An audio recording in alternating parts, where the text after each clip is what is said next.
Pass, and it's intercepted by the Huskers at the 25, Jay Foreman. And Foreman takes it down to the 19-yard line of Oklahoma. Another big play by the Black Shirts. Here are your hosts, Jay Foreman and Nick Steinert. Nebraska 28, Northwestern at 21. For the second straight year, the Huskers will go bowling. Welcome to it. It is the Jay Foreman Postgame Show, 93.7 Ticket and theticketfm.com. No Nick Steinert. I'm Austin Norman. More importantly, though, Husker Hall of Famer, 8-year NFL vet, Jay Foreman here in the house. Jay, not necessarily pretty for Nebraska, but darned if the Huskers didn't find a way to get it done. Your thoughts after this one? A win is a win. I think with Northwestern is going to make you earn it, and they're not going to just roll over and quit when they're up by 15. And Nebraska found a way to win. And that's the only thing that matters. That's the most important thing right now. It was a hard-fought win. Was not pretty, and doesn't have to be pretty, but it has to be a dub. And so, look, there's a lot that needs to be addressed and to continue to nurture. You want to see some big steps in the right direction in certain areas. But ultimately, the biggest step they made was they answered the bell. They played with definitely more energy and more want to, and obviously it helps being at home, and you got to take advantage of those known factors. But more importantly, they found a way to pull it out. Now, whether it's bouncing back and getting a turnover after a quick turnover, offensively, and then Javen Wright came up big. Hey, that's what you expect. They throw, we threw them one, they threw us one, we caught it and was able to kind of drive it down, and then being able to come up big on fourth down to get it back to the offense, and then you close it out the way that most Nebraska fans, or hopefully, a high majority of Nebraska fans would like, on the ground, and essentially, the best formation in all of football is victory kneel.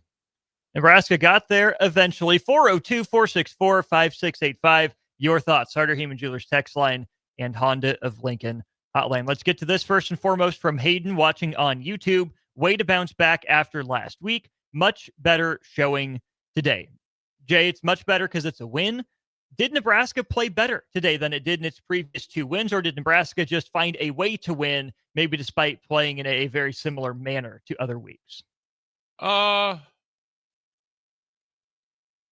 think they probably played similar. This probably looks a lot like Michigan State and Maryland. There's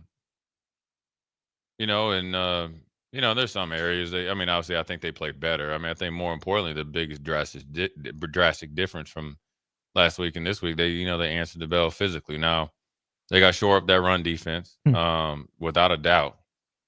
And then they got to, be able to protect the passer and do some stuff and get the continuity going. You got to tip your hat to special teams, because once again, they were able to do it. Whether you go back to look at Maryland, that special teams essentially, you don't. The reason why I think special teams, they get so much, they should get credit, right? It's almost like a bases loaded home run, or like a 3-2 count, bottom of the ninth dinger by your pinch hitter. That's a slap hitter, because, and this is not to minimize special teams, but getting kickoff returns and all that stuff for touchdowns are not like in the playbook in the game. Now you can have explosive returners and have a consistent return game like Iowa and all this other stuff, but you look at Maryland, what happened? Big return. Actually, my man Williams, earned a scholarship. Coming out of halftime, look, the one thing that I can tell you that's a positive. Now, I don't know what was said at halftime, and you don't really say much. But you make a lot of adjustments at halftime, right? You don't make a lot of adjustments. you do not. You make some, but you got to tighten up. Is you go into halftime, going for it on fourth down, fumble. You're going with kind of like no momentum. Come right out, caught Northwestern by surprise, touchdown. We got the momentum back in it. Now it went back and forth, and Nebraska was able to win. And so they have to, this right now is the biggest test for this football program and team to date, period, point blank. This is a tipping point, or whatever you want to call it. Here's why. In sports, you don't get a lot of times to get that instant get back. I always talk about the time where, I felt Tony Richardson, who was a respectable player, I felt like he took a cheap shot on me when I played. He was thinking about retirement. Once I found like he was unretiring and we were playing him, you don't get that again. So I knew what time it was. Here's what I mean. You go to Minnesota, you don't play well from a mentality and a spirituality and a physical point. You're able to answer that again. You might not be ranked coming out of this game. Most likely won't. I would not anticipate that. But here's how it's significantly different. Okay, now you're bowl eligible. That's the equivalent to this football program of a tangible accomplishment, just like being ranked, right? You got that. Now you play a blue blood name brand opponent.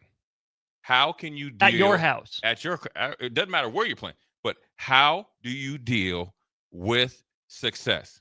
This is the tipping point. This is the maturity point, the maturity test to see how mature you are. Why? Because we'll see how you bounce back after losing to Michigan. Okay, you found a way to win. Let's see how you bounce back or how you handle success after Michigan State, Maryland, being ranked, laid an egg. Now you answered the bell. Now you're essentially ranked bowl eligible, right? Almost as fast as Mike Riley and all that stuff. But you're bowl eligible in back-to-back years. So you have tangible success right now with some time left or schedule, 4 more games left. And then you got a challenge coming now. Can you hyper-focus?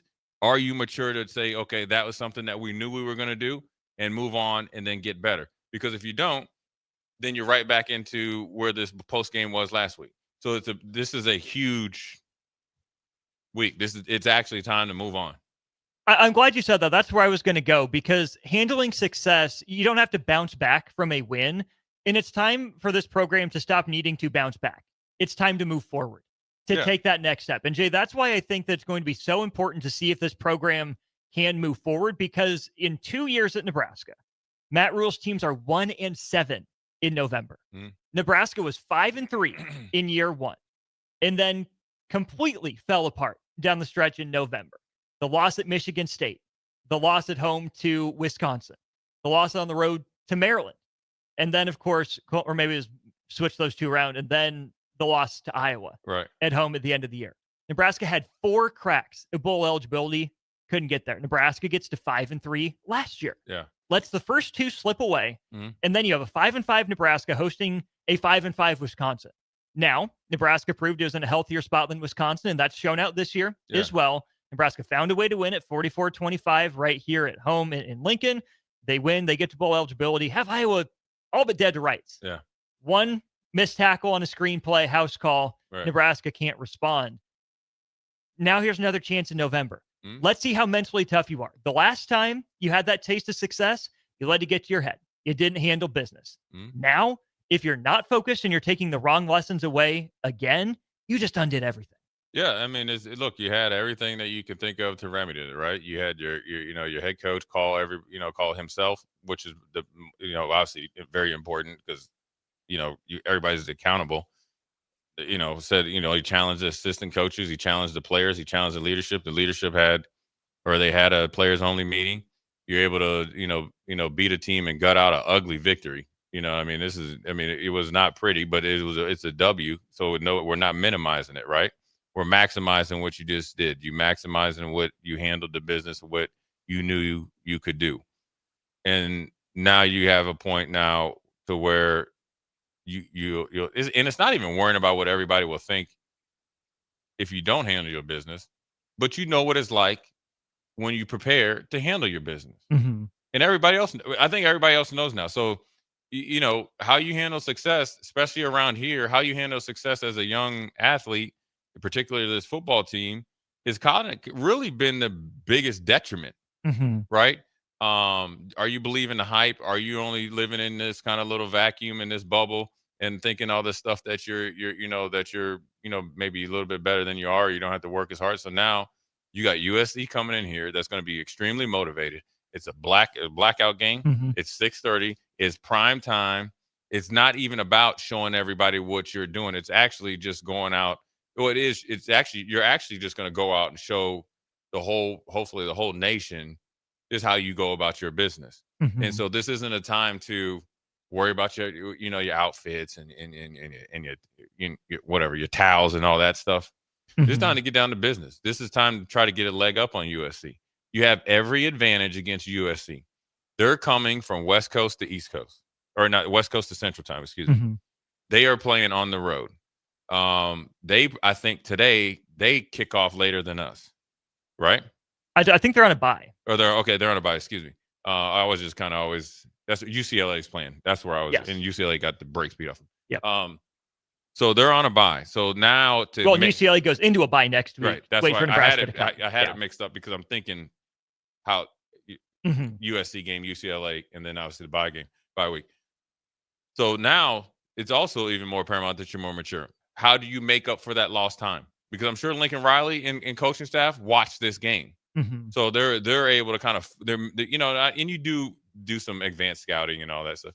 So it's a huge time for it. Now, sure, in the locker room, you celebrate every win, with your family and if they have girlfriends or whatever they got going on, whatever your after the game thing is. Mm-hmm. But about 10 o'clock tonight or 8 after dinner, you got to be on the USC. Mm-hmm. That's just that's just part of playing sports. That's part of being where they are. You're bowl eligible. And I would say this. Okay, you already saw what bowl game you went to last year at 6-6, right? Mm-hmm. All right. Why would you be satisfied with that? You want to go back to New York and play in the freezing cold sleet again? I'm just saying, let's really level up now. Mm-hmm. But saying it and then the process and the actions that you have to do it, actually you have to sacrifice more now. Now you have to really hyper focus because as much as you're gonna be focused on USC, everybody's gonna talk about becoming bowl eligible, and that takes away from it. That's why you got to really convince your mind to keep on task and on target. Pressure is off, but pressure is still on. Pressure is off because you did the bare minimum right now. You got to a bowl game in back-to-back years. But just because maybe the public at large is letting off and everything is gravy inside that locker room, pressure still got to be on to take that next step that you're talking about. There's a lot of work to be done. Mm-hmm. I mean, if you don't see that as a player, you're looking completely the wrong way. And that's the maturity. That's dealing with success. You could, don't let. I mean, I don't know how to keep saying it. It's just you're right here, right now, in the same spot to remedy some of the things that you may have stubbed your toe on before. And it's as much as we've been in the Big Ten and the talk has been, we haven't had a good opportunity to really get ahead. This is a great opportunity to get ahead when you start looking at the dynamics around, not only next week, but the weeks after.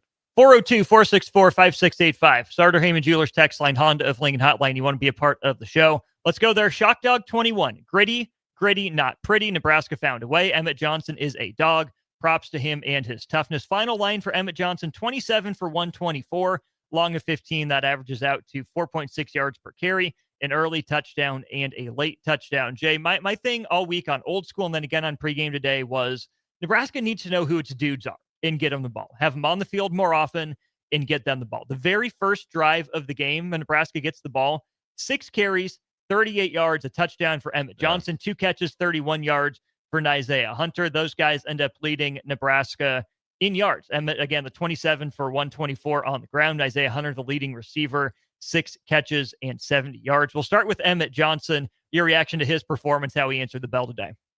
Oh, I knew he was going to answer the bell.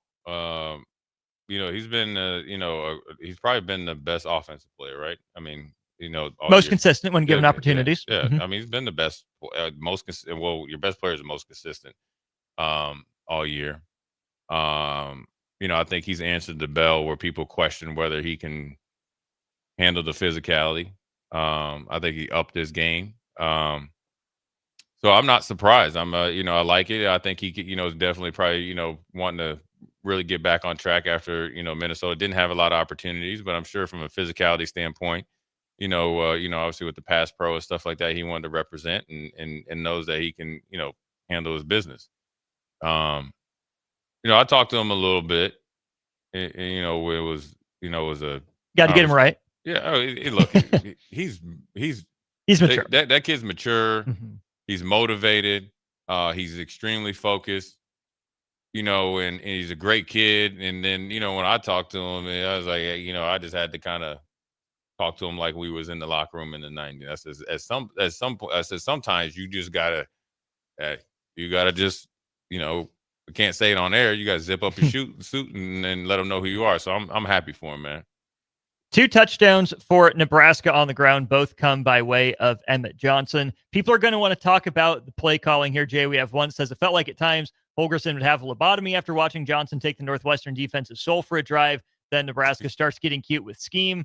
Is Holgorsen now convinced and convicted that Emmett Johnson is a 20-plus carries per game running back?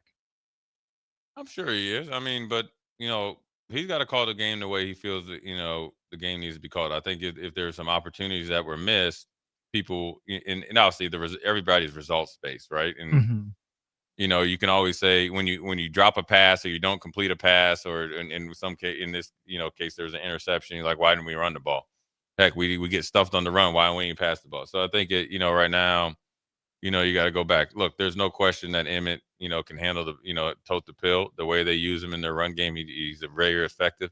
He's more elusive than people give him credit for, so he doesn't take a lot of direct shots.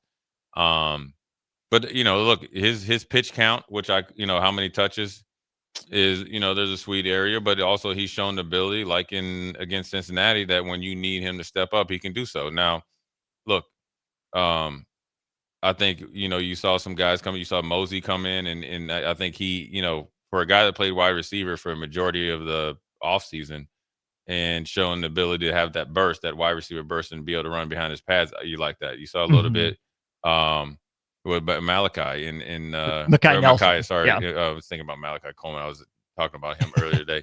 But Mackay, so now you start to see guys that get in there. So I think, Emmett's done his thing. I think he's proven himself. And so all he needs to do is just worry about answering that standard game in and game out. You talk about the results-based kind of mindset. I'm going to get to the process here in just a sec. I'm glad you brought up the backup running backs. Mosey had that 21-yard run and a decent kick return as well.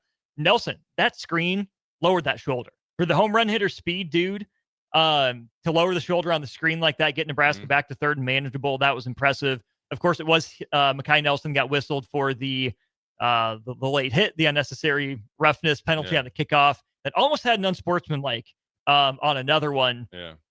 Don't mind the fire at all. No, kind of like to show some emotion might be a better way to funnel it. But on the process, Jay, on the offensive play calling, since we're there, it seemed pretty predictable when Nebraska was going to take its shots, whether they had the look or not. There's an incomplete to Dane Key when Nebraska got, I think, to its own 45 in the first half. That was Key's second target of the game. I think they threw into Hunter at one point, and there's one other that I'm missing that I forgot to write down.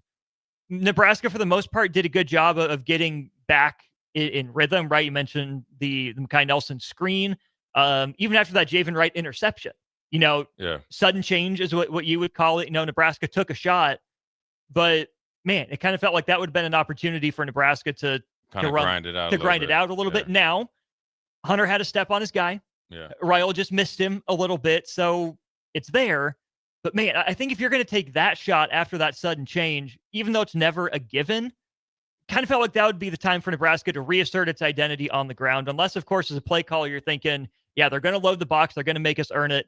I can get my best guy one-on-one. We'll take our chances and go from there. Yeah, I mean, it's, you complete that pass, you like it because then you're like, all right, we're putting the dagger in the heart. So, I mean, I think the process and all that, I do understand where the questions come. And the only person that can answer that is Coach Dana. And, he's more than a capable play caller. The one thing I hate is that I'm sure if I was a defensive coordinator and I should have been in cover 3 and I run cover 2, whatever, I'm sure I would question it. Like that was whatever. So I don't think anybody's perfect. I think the execution needs to amp up a little bit. You know what I'm saying? I think the technique needs to amp up a little bit. And I'm not making excuses for anybody, but sure,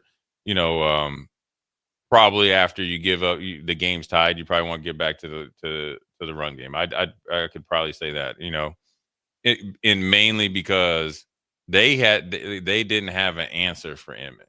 No. And then also it kind of slows the game down a little bit. And so, it's probably one of those things that, I'm sure Coach Rule's in constant contact or constant communication with his coordinators and what he wants and kind of going through the game. I'm sure Dana's going through the game and thinking about it and all that. So, It's all kind of part of the process. Now, there's two ways to look at this. Nebraska's looking at it, okay, we were able to gut out an ugly win. Northwestern is like, listen, we let that one out the bag. We beat them on third down. We outgained them. We outpossessioned them. One of our turnovers was a tip. So you could be on that end and then be like, we lost. Has Nebraska ever been there? Right, and you lost 2 in a row. Then everybody talking about, it was more, you played harder, or the more, moral victory. So, I think this team right now is just where they're at. They're 6-2. I'm pretty sure a majority of the fans walking up and down O Street and going to probably live it up tonight would probably be okay at the beginning of the year being 6-2. I think the eyesore, the 2 losses maybe were eyesores for different reasons. I mean, particularly Minnesota. And now it's because it's so recent.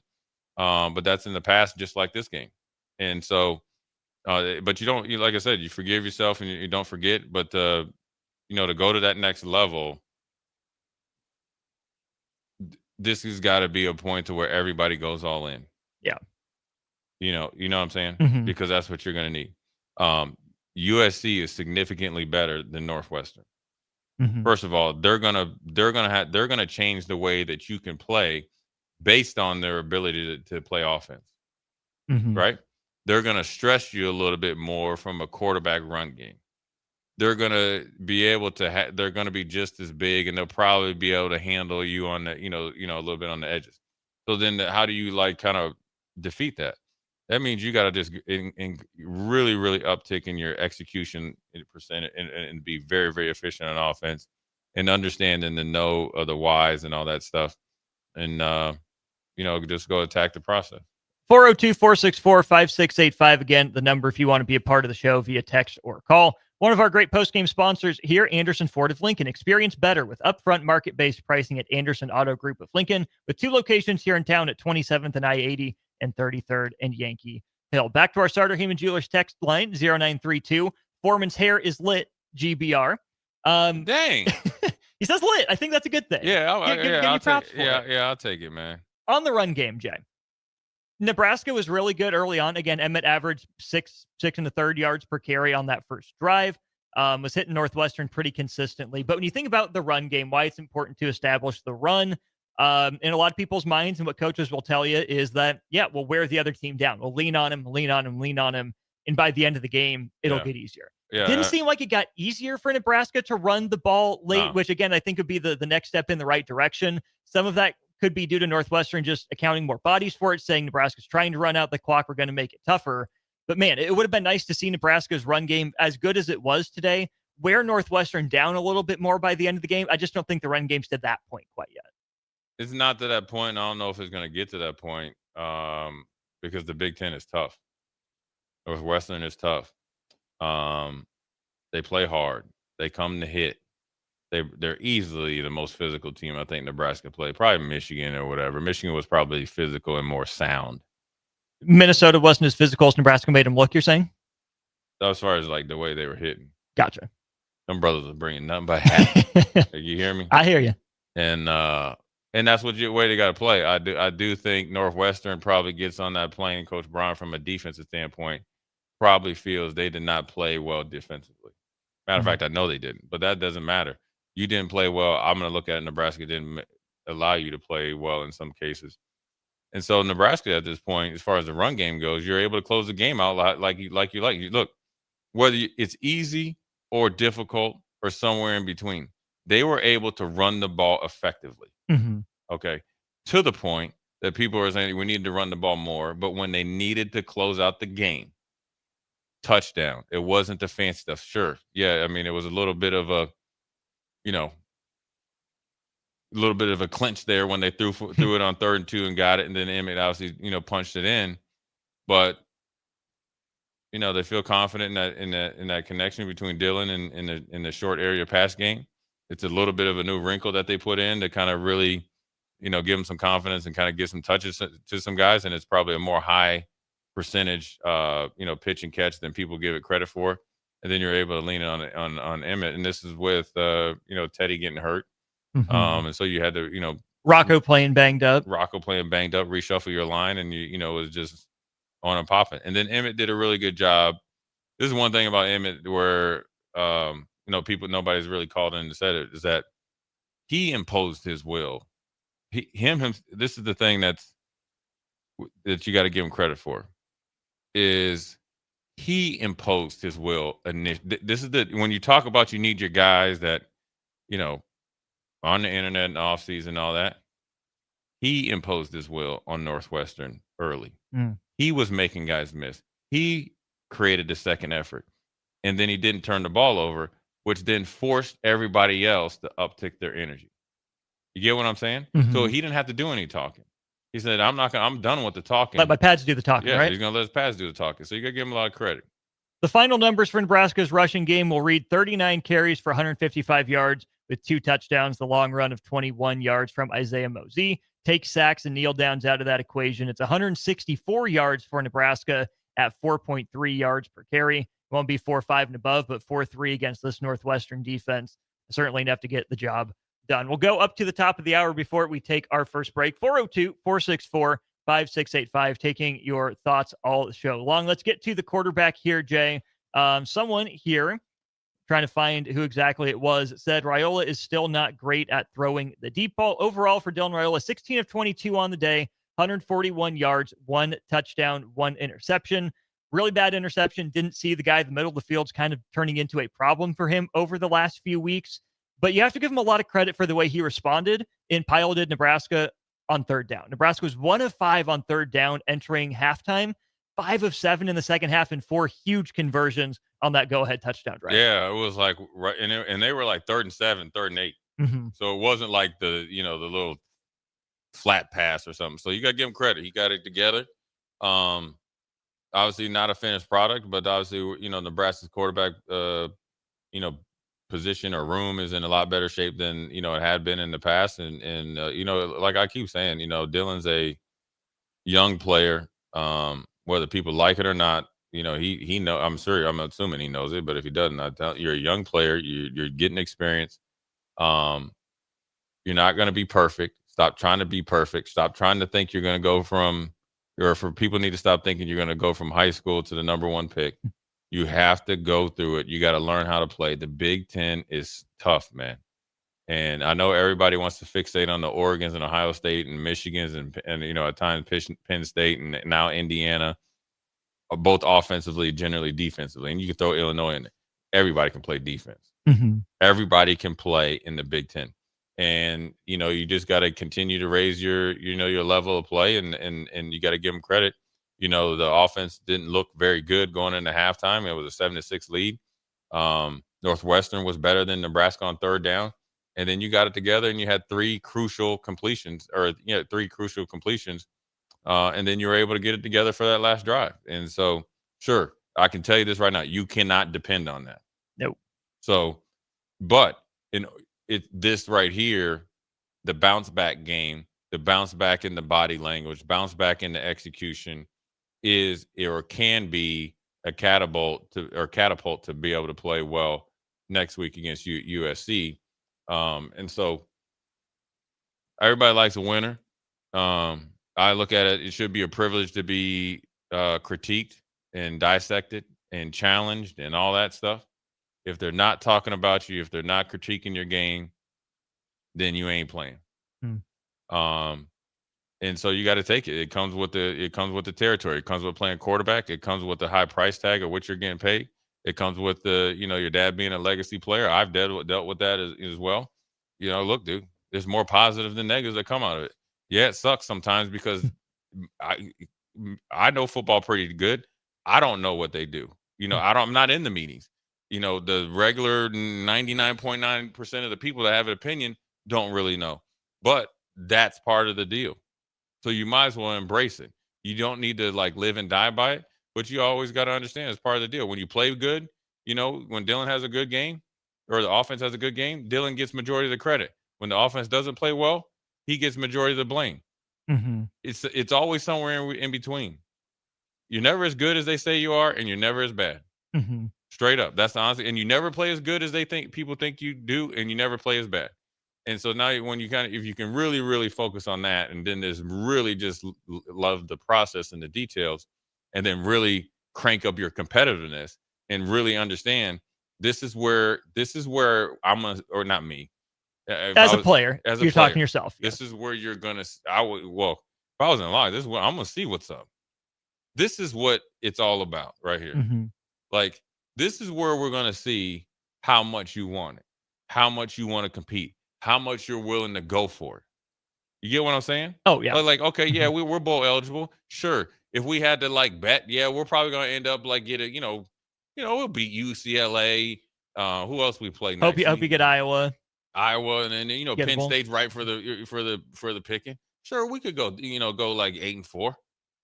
Okay, just say, hey, if we could just take the win 50% of the next game pill, we're 8-4. Mm-hmm. But nah, if you are about your business, let's go for it. And it takes another level of concentration, another level of dedication, another level of like mental preparation. Mm-hmm. Because as the stakes get higher, you should get more excited about it. Like this is fun, man. Mm-hmm. And the fun isn't just, I don't know. I'm sure if it's a night game, are they gonna have some sort of network thing here, like NBC will carry the game. Okay, but I'm sure they'll have some sort of like pregame stuff, right? Oh yeah. Yeah. Okay. Oh yeah, without a doubt. They'll have some sort of like hoopla down in the Haymarket. Yeah. Yeah. That ain't fun. That's not for you. That you know who that's for? Everyone else. That's for your family.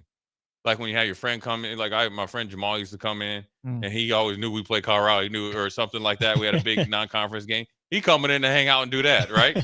I'm over there getting my mind right. So that's what that's for. So the most important thing is like, okay, now we get to play against good competition. It's probably considering what USC has 2 losses. They lost to Notre Dame and Michigan, right? Michigan, yeah, right. So they have 2 losses, right? So my mindset going into this game, which actually should be part of their. Sorry, no, it was Notre Dame and Illinois. That's right. That's right. And that was in Illinois in Champaign. Yeah, bounce back after getting trounced by Indiana. So now I'm thinking like, okay, it's winner take all. It's me or you. Who's going to look prettier for a bowl committee, me or you? No. If either of these teams have any wants to kind of get into the college football playoffs, right? You got to probably be like 10 wins, 9-10 wins. Yeah. All right. I got to go through you, and you got to go through me. You're in my way. So now the game just got even more juicier. You know what I'm saying? Oh yeah. Now the game got even more personal, right? Because it's not like USC comes in and they got another like loss in their pocket. And you're like, all right, they can just they're trying to drag you down instead or just say, okay, they already have the built-in excuse. We're at Lincoln. It's the blackout. This is why we lost. Rusty off a bye, whatever. There's no excuse for them. No. Right? No.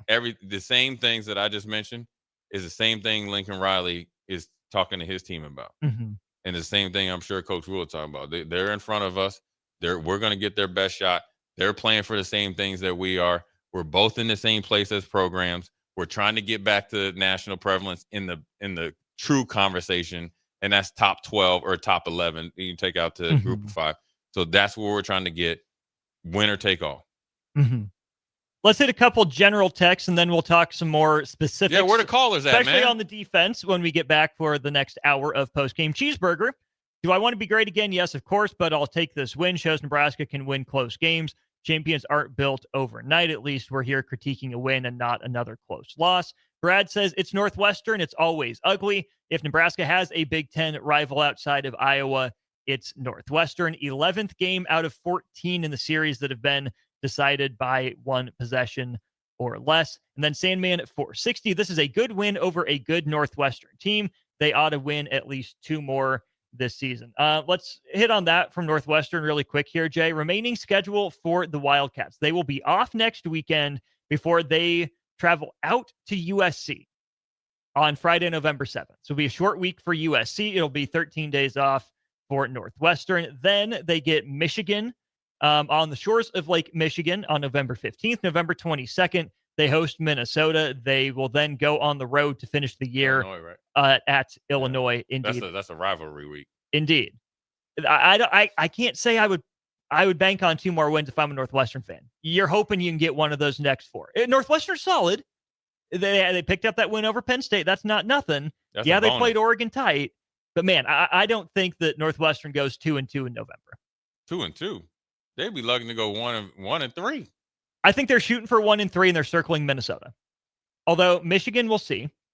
I think they feel confident going in every one of those games, and the only thing is USC, because the style that USC plays is so significantly different than what really bodes well for them. Mm-hmm. Minnesota plays their type of game. Michigan plays their type of game.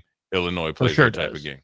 So, but they feel like if they can play their game, they're their kryptonite to USC. Mm-hmm. And they play if they do it right. And that's what they're going to go back to address, because I can guarantee you they're looking at Nebraska kind of like a version of USC. Mm-hmm. A lot of one back passing and all that other stuff. Mm-hmm. So they probably feel like they let one slip away, and they're trying to get the same thing to get back that I'm talking about with Nebraska, or had talked about. Appreciate everyone's comments on YouTube and Facebook. We'll get back to our Starter Heyman Jewelers text line here in just a moment. We'll take our first break of Jay Foreman Postgame, brought to you in part by Vinny Kreekak of State Farm. Protect yourself from the unexpected. Contact Vinny and his team for a personal price plan to take the guessing out of insurance. Call today at 402-474-1173. We'll be back. More Jay Foreman Postgame Show next on The Ticket. Celebrate Halloween with the Lincoln Stars a day early on Thursday, October 30th, as the Stars host the Sioux City Musketeers. Wear your favorite costume to the game, as there's a contest for both adults and kids with prizes for both age levels. Also, it's a Chuck-a-Puck night, and PBR beers are 2 for $6. It's Halloween Eve at the Icebox on Thursday, October 30th versus the Sioux City Musketeers. Get your tickets today at LincolnStars.com. When you were a kid, clubs were cool. Robotics club and space club and stuff like that. But what do adults get? Book clubs and quilting clubs? Nah, forget that. How about margarita clubs and old-fashioned clubs? Get to Upside Bar and Lounge for the best clubs in town. Try all 10 varieties of Upside margaritas or old fashions and take home a free souvenir glass. Grab the whole crew and pair it with taco night on Mondays or whiskey Wednesdays. Upside Bar and Lounge at 29th and Pine Lake. Are you looking for an exciting new way to put your skills to work? Explore new career options in the fintech industry at Currency, a Sandhills Global company. We offer full-time positions in financial sales, compliance, operations, and other fields. We also offer a 4.5-day work week, an attractive benefits package, and opportunities for advancement. Put your motivation to work and grow with us at Currency. Visit gocurrency.com/careers to learn more. This is Lincoln's home for sports talk on the FM dial. Also online at theticketfm.com. On the internet, KNTK FM Firth, 93.7 The Ticket. All right, Lincoln, if you're a diesel technician who's ready to earn up to $40 an hour and you're tired of working nights and weekends, listen up.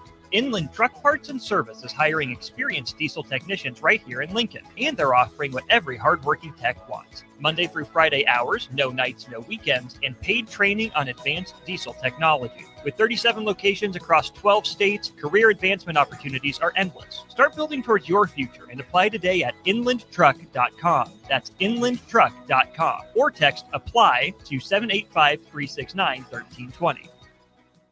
Stonebrook Exterior is your trusted partner in exterior solutions for both residential and commercial projects across Lincoln and Omaha. With over 2 decades of expertise, they deliver everything your building needs, all under one roof. From roofing and siding to gutters, wall systems, custom masonry, and metalwork, Stonebrook handles it all with precision, safety, and professionalism. Take the worry out of your exterior projects. Choose Stonebrook Exterior, where quality, safety, and service come together seamlessly. Visit StonebrookExterior.com or call 402-438-5559 to get your free quote today. Baumgart's Loyalty Shopping Event is happening today. Loyalty Rewards members can save $50 on their purchase of $200 or more. You heard that right. Spend $200 or more on any merchandise of your choosing in the store, so no gift cards, and you'll save $50 instantly. The $200 spend is pre-tax and cannot be combined with other discounts or offers. It's all happening today only, so sign up as a loyalty member and save only at your neighborhood Baumgars. Hey there, this is Paul Scheel, owner of High Electric. I want to thank our friends and loyal customers and introduce High Electric to those looking for a new electrician. We've been serving the Lincoln and Omaha area for over 30 years, from design to install, upgrades, and repair. If you are a homeowner or a small business needing some electrical work, call us at 402-466-6606 or check us out at hyelectric.com. We look forward to hearing from you. Sometimes good people make mistakes. When you find yourself in need of an attorney, call Liberty Law Group. The attorneys at Liberty Law Group will defend you in court and protect your freedom to get you the best possible outcome and the justice you deserve. Trust your freedom to Liberty Law Group, the best criminal attorneys in Nebraska and Iowa. Call them today at 877-404-5238. That's 877-404-5238. Or check them out online at libertylawgroup.com. At Jimmy John's, we don't make sandwiches. We make the sandwich of sandwiches. We use fresh veggies because we don't hate salads. We just feel bad for them. We make our sandwiches exactly how you want because you're the one who's eating it. And we bake bread all day, every day because stale bread isn't bread. It's croutons. Sandwich history is written by the victors. Good thing we have legible handwriting. Jimmy John's, the sandwich of sandwiches. Order pickup or delivery on the app. Back to the Jay Foreman Postgame Show on 93.7 The Ticket and theticketfm.com. Powered by Baumgars, Anderson Ford, and Vinny Krekak of State Farm Insurance. Here are your hosts, Jay Foreman and Nick Sainert.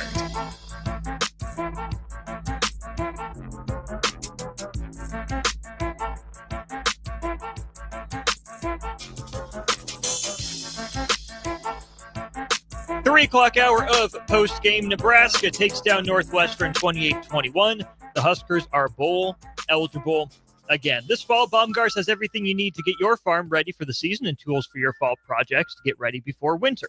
Get ready with Baumgars throughout Nebraska and in Lincoln at 56th and Cornhusker Highway. I'm Austin Norman. He is Jay Foreman. Jay, Nebraska wins another one-score game. That's been a common theme here on the text line.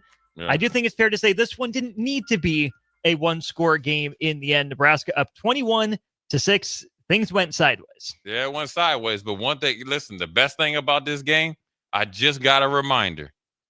For the text that I texted in last week said that Nebraska wasn't going to win another game.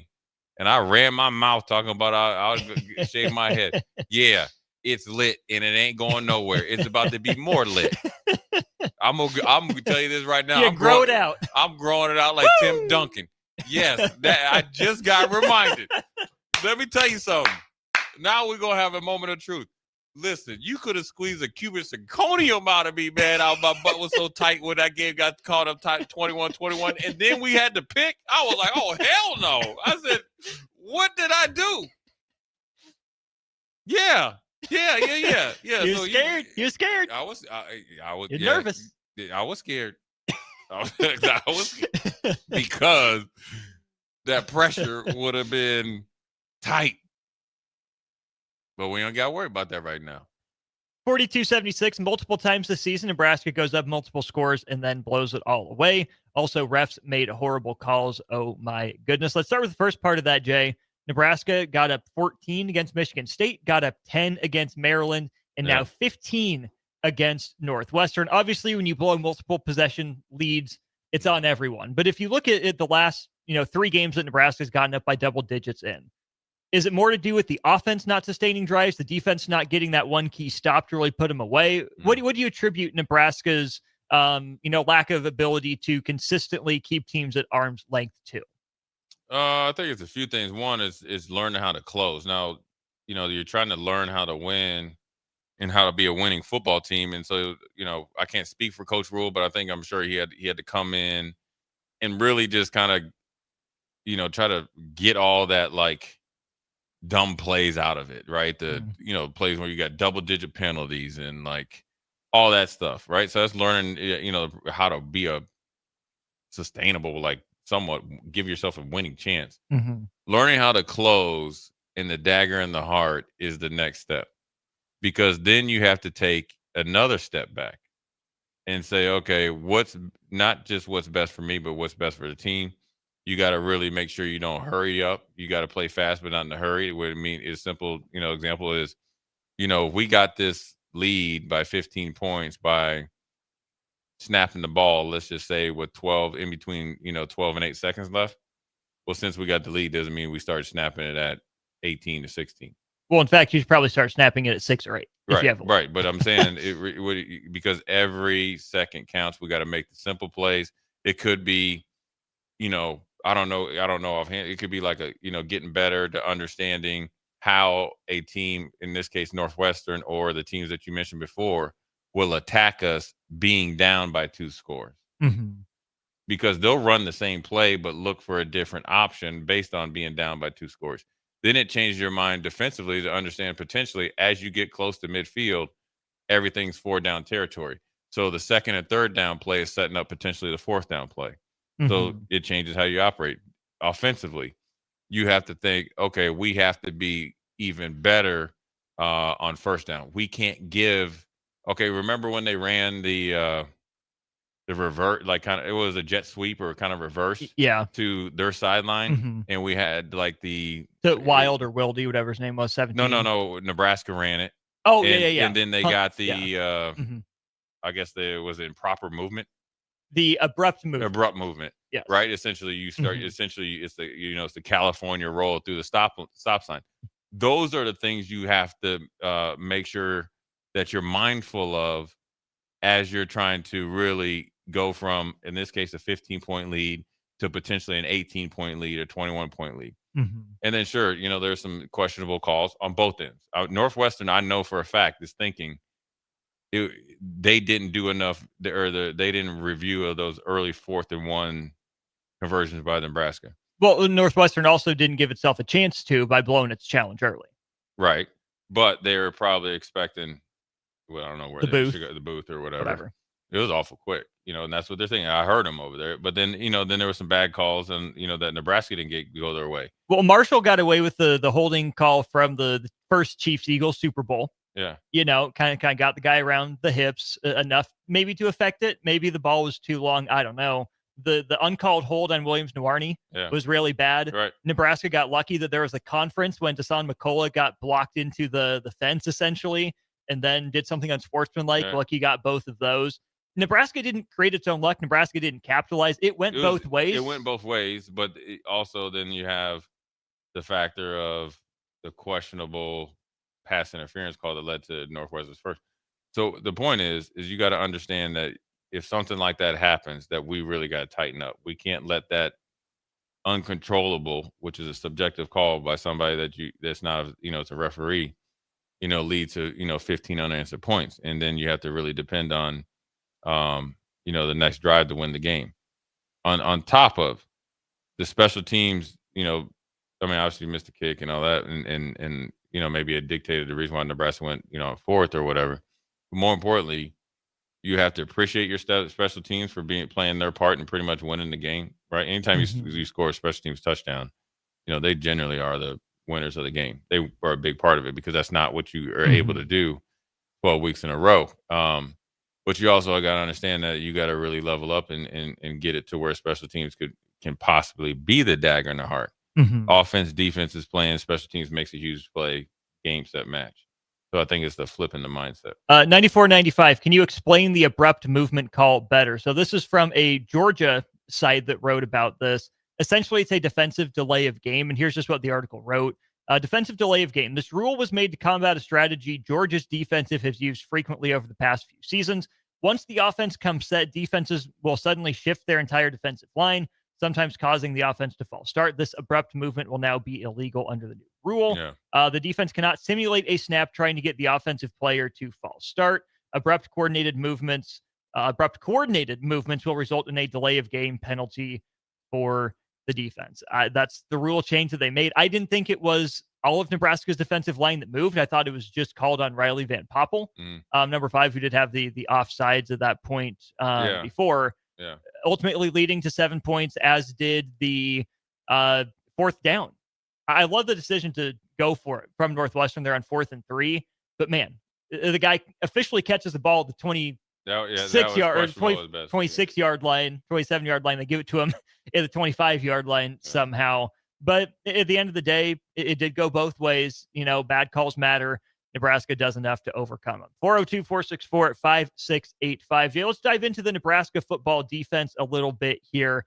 Overall, 331 yards allowed, 159 through the air, 172 on the ground. Nebraska allows 18 first downs. Northwestern goes 8 of 17 across third and fourth downs.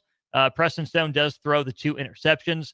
But, man, you talk about closing games. And you never close a game before it's quadruple zeros on the clock, and I understand that. But, man, Nebraska bats 2 balls up in the air that both fall to the turf in the first half.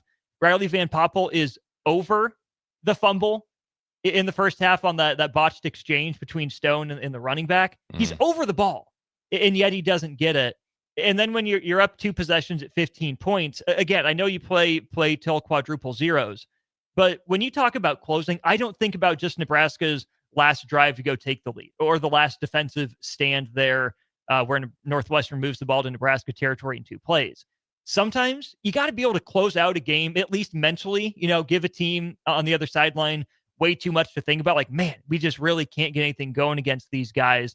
Nebraska had opportunities to maybe not close that game out in a literal sense, but in somewhat of a mental sense earlier in the game, just 1 or 2 plays away maybe from getting off the field a play or 2 sooner. Yeah, I mean, that's the difference between, blowing a Northwestern team out, meaning like you beat them by like 12 plus points, 16 points or whatever it is, and being in 1-score game is getting off the field and timely tackles and obviously no penalties. Now, as far as the improper movement, it's something that, teams have been doing it. I mean, even back out, prehistoric days when I played, and especially in the NFL, it's how you shift. Now, where we were really good at it is some guys would kind of move their hands a little bit as they move, and then now that's what they look for, any sudden movements that kind of trigger the offense. But then, isn't it on the offense just to know and listen for its snap count?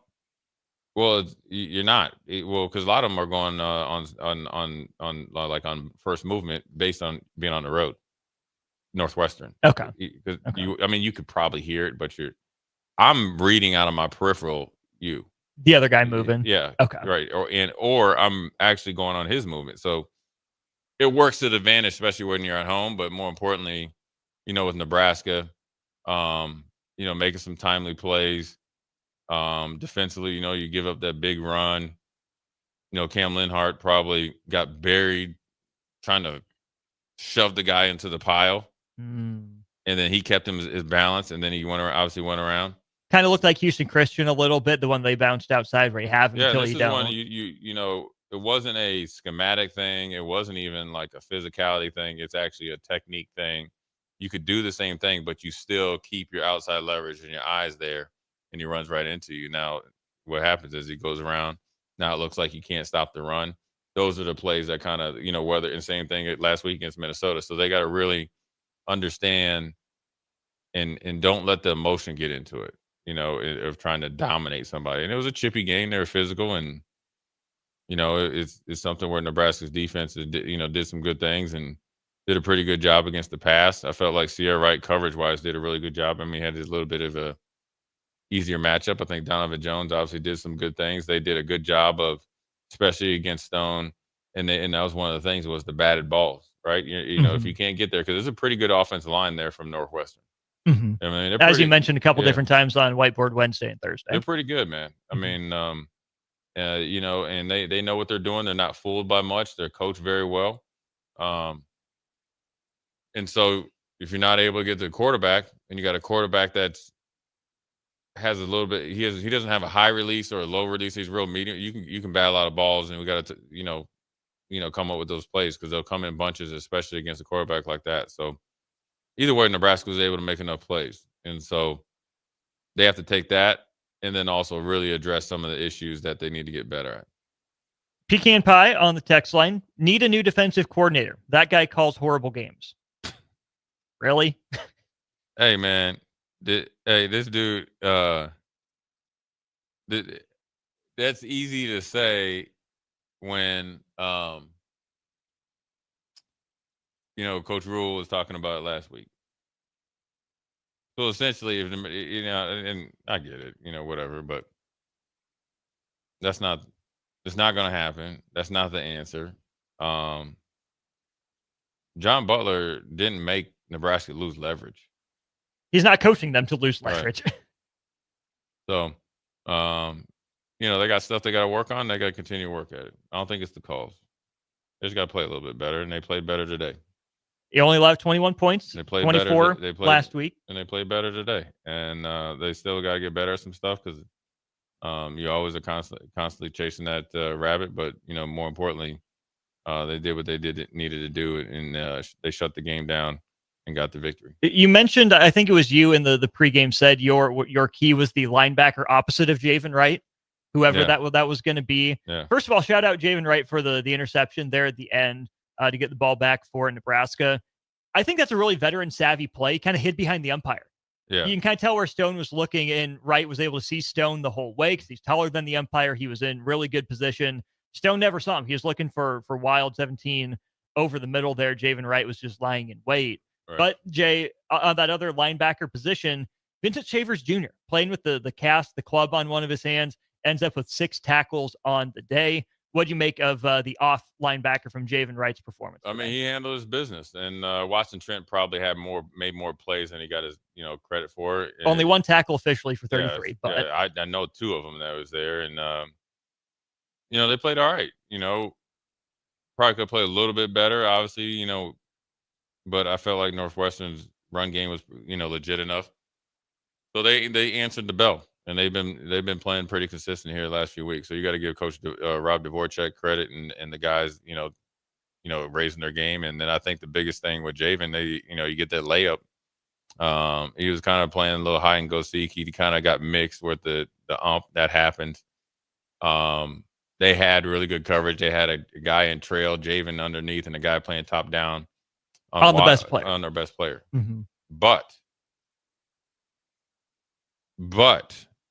this is what, if you got the chance to look at the Whiteboard Wednesday and on my YouTube and the numerous times with me and you were talking, is 2 things.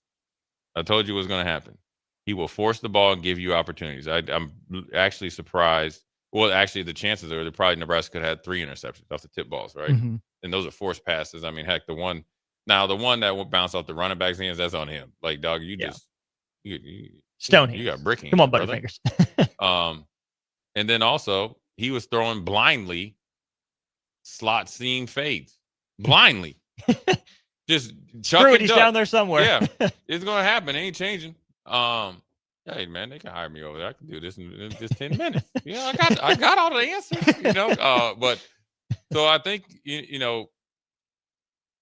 Javen has been playing really, really well. I'm happy for him. He's going to continue to play well. He's very commendable. He's a guy that you should really look into, and see how he had the mindset to answer the bell. But he came up big. He's a senior, super senior, super senior. Mm-hmm. Not by his choice or doing it, just kind of some circumstances, and he's making the most of it. And Shavers played well. He's out there answering the bell with the cast. I don't think he was able to play last week. So you've seen Rocco playing with, he has a little bit of a cast, and some other guys are, everybody's banged up right now. So, you want to give the props to those guys on defense. They did some good stuff. Now you'd like to see a little bit better, right? You see the defensive line. We need to get some more heat on the quarterback, get some hits. They were hitting Dillon. We got, a little bit of payback, but ultimately they were able to play better at the 2nd and 3rd level to close out the game. You got a lot of grief from people in postgame last week after you put the mortgage on it, bet the house on Nebraska over Minnesota. A lot of people coming at you for that one. You only have one defender for you correctly saying Preston Stone would just throw you some bad ones. Cubsker comes to your defense and gives you props for calling your shot. So typical people are on you when you're wrong. I'll take it. Shout out Cubsker for being with you when you're right. I'll take it, and I will stand on it. Minnesota is garbage. I don't know what happened. Well, I do know what happened.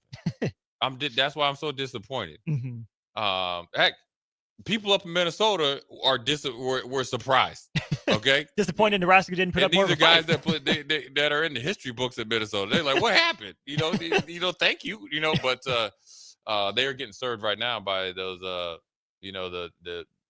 dirty cousin from Iowa. But look, Preston Stone, he's had success at SMU. I think he's done a really good job of going to a place that's not known to have a ton of skill positions. Mm-hmm. I think he's a good quarterback. I think he's, provided that, I think he's gotten better.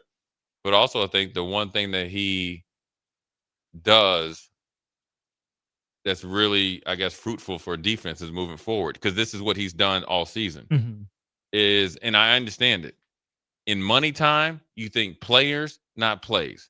That's factual. More red zone or money zone. There, look at my man. There he is. More red zone and money zone than anything. But when he did third down, he really went on it, right? Look at you on the tape delay. There he is. There's a young black shirt right there. He probably, He's ready. He's ready. He's about it. He's about it. Yeah, he already knows. He could talk your junk, young man. What he really did wrong was he didn't scan the field, and it was predetermined. Just like I talked about, the slot seam fake. So came back to bite him. That's a game-changing play. You get a gift interception on the first play after you have all the momentum in the world. All of it. I mean, you have it to the point of 8 more yards is probably for 3 points. First down, you pretty much got Nebraska back against the wall. You give your defense another 4 minutes of game time rest, probably 20 minutes of real time rest. And the moment got too big. You dookie right down your leg. It got too big there. The other one that came to mind for me just on the Northwestern side of things, Jay, before we go to break, is out of nowhere, Northwestern goes 5 wide on the Donovan Jones interception. Having some success running the ball. I told you that. I thought you were talking about at the end of the game.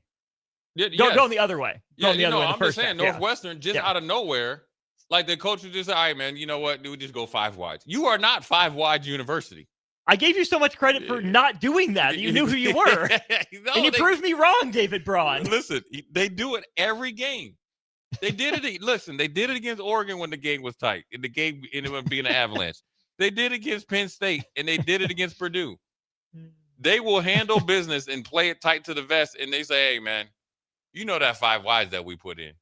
Oh, first of all, let's see how it looks. First of all, they go 5 wides. They had Lil Wayne Corbett.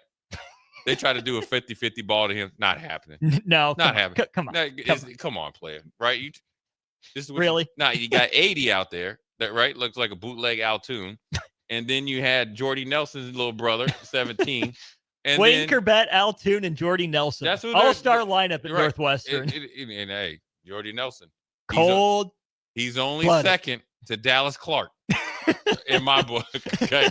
Jordy Nelson went to college where? Kansas State. Indeed. And he's a country boy. He's like a farmer now. And that's where the speed came from. And then the tight end is essentially like Mark Shimura. He can't do nothing. And then the tight end for the Packers. And all he caught was like little flag routes. And then the running back out. So when they go 5 wides, there's 2 guys eliminated. You know what I'm saying? And essentially it's 17 or bust, and then you did it, and it was a tip ball, and it was a great play by Donovan Jones. I originally didn't think it was an interception, but that's a heck of a catch, man. I was more confident on Jones's interception than I was on Hunter's touchdown. I didn't think there's any way he got that trail foot down. That's toe drag swag. I thought he had his thigh down. I thought is that even drag? That's like tap. Yeah, I thought that it was insane. That was there. It is. Look at it. Look there. There it is. They throwing up the bones. Throwing up the bones. I thought Hunter's was. I didn't think Donovan Jones got it, but I'm happy for him, man. I'm happy. I mean, look, he's a great kid, got a great family, great dad. Dad's cool as can be. Got a great younger brother. Unfortunately, going to Iowa or whatever. For now. Yeah. You know what I would do if I was Donovan Jones? I said, we beat Iowa. You coming to Nebraska? Flip. Yeah, you flip. Hey, let's just go all in. But his brother might say, if you lose Iowa, you got to get in the portal. But no. But I think, look, they made some of the plays they needed to make. Northwestern made some mistakes. I knew Northwestern was a little off.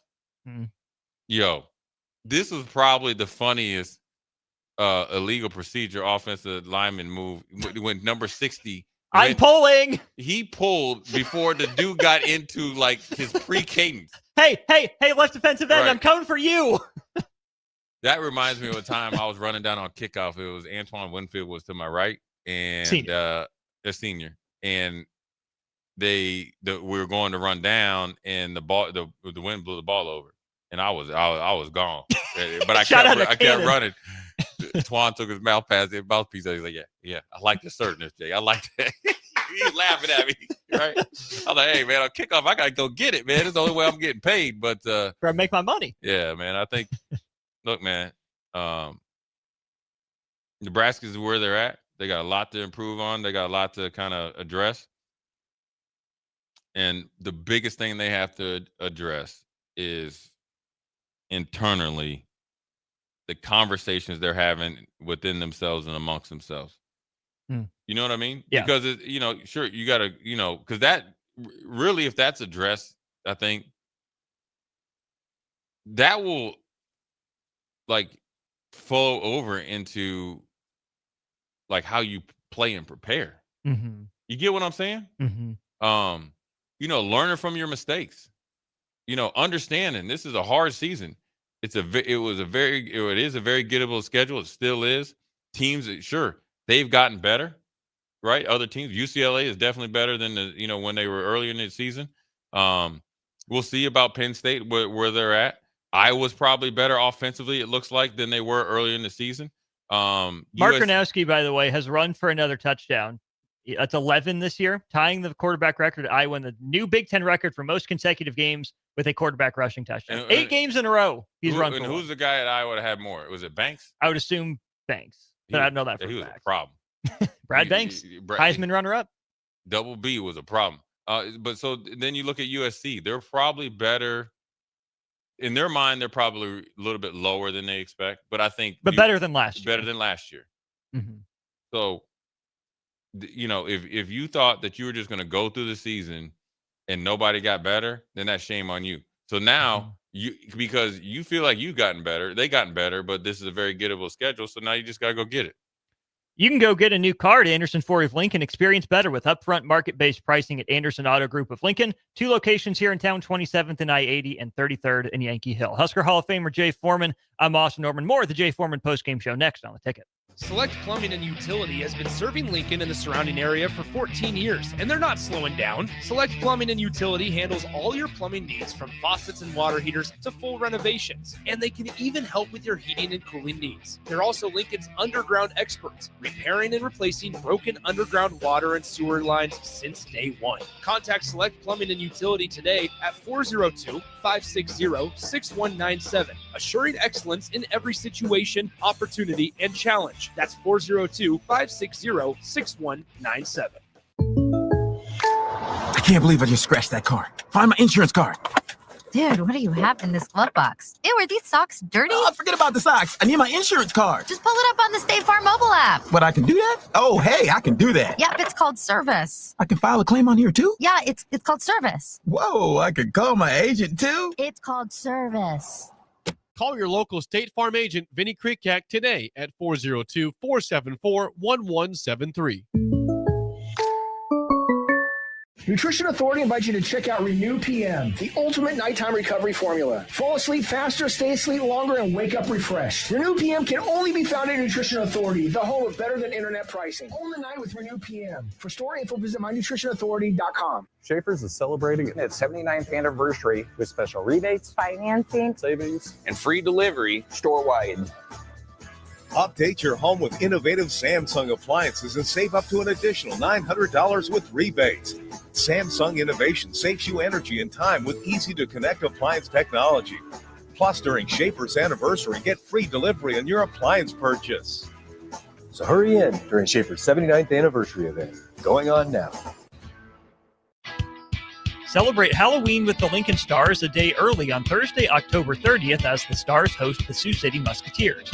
Wear your favorite costume to the game, as there's a contest for both adults and kids with prizes for both age levels.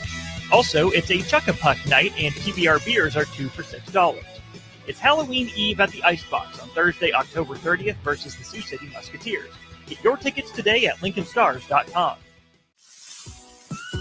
Hungry for something real? Come to HF Crave, Lincoln's favorite spot for burgers that are anything but basic. Locally sourced Nebraska beef, hand-cut fries, and bold flavors that'll make your taste buds cheer. Whether you're craving the classics or ready to try something wild, they've got the burger that gets you. HF Crave. Fresh, local, craveable. Find them at 48th and Holdridge or order online at hfcrave.com. At Jimmy John's, we don't make sandwiches. We make the sandwich of sandwiches. We use fresh veggies because we don't hate salads. We just feel bad for them. We make our sandwiches exactly how you want because you're the one who's eating it. And we bake bread all day, every day because stale bread isn't bread.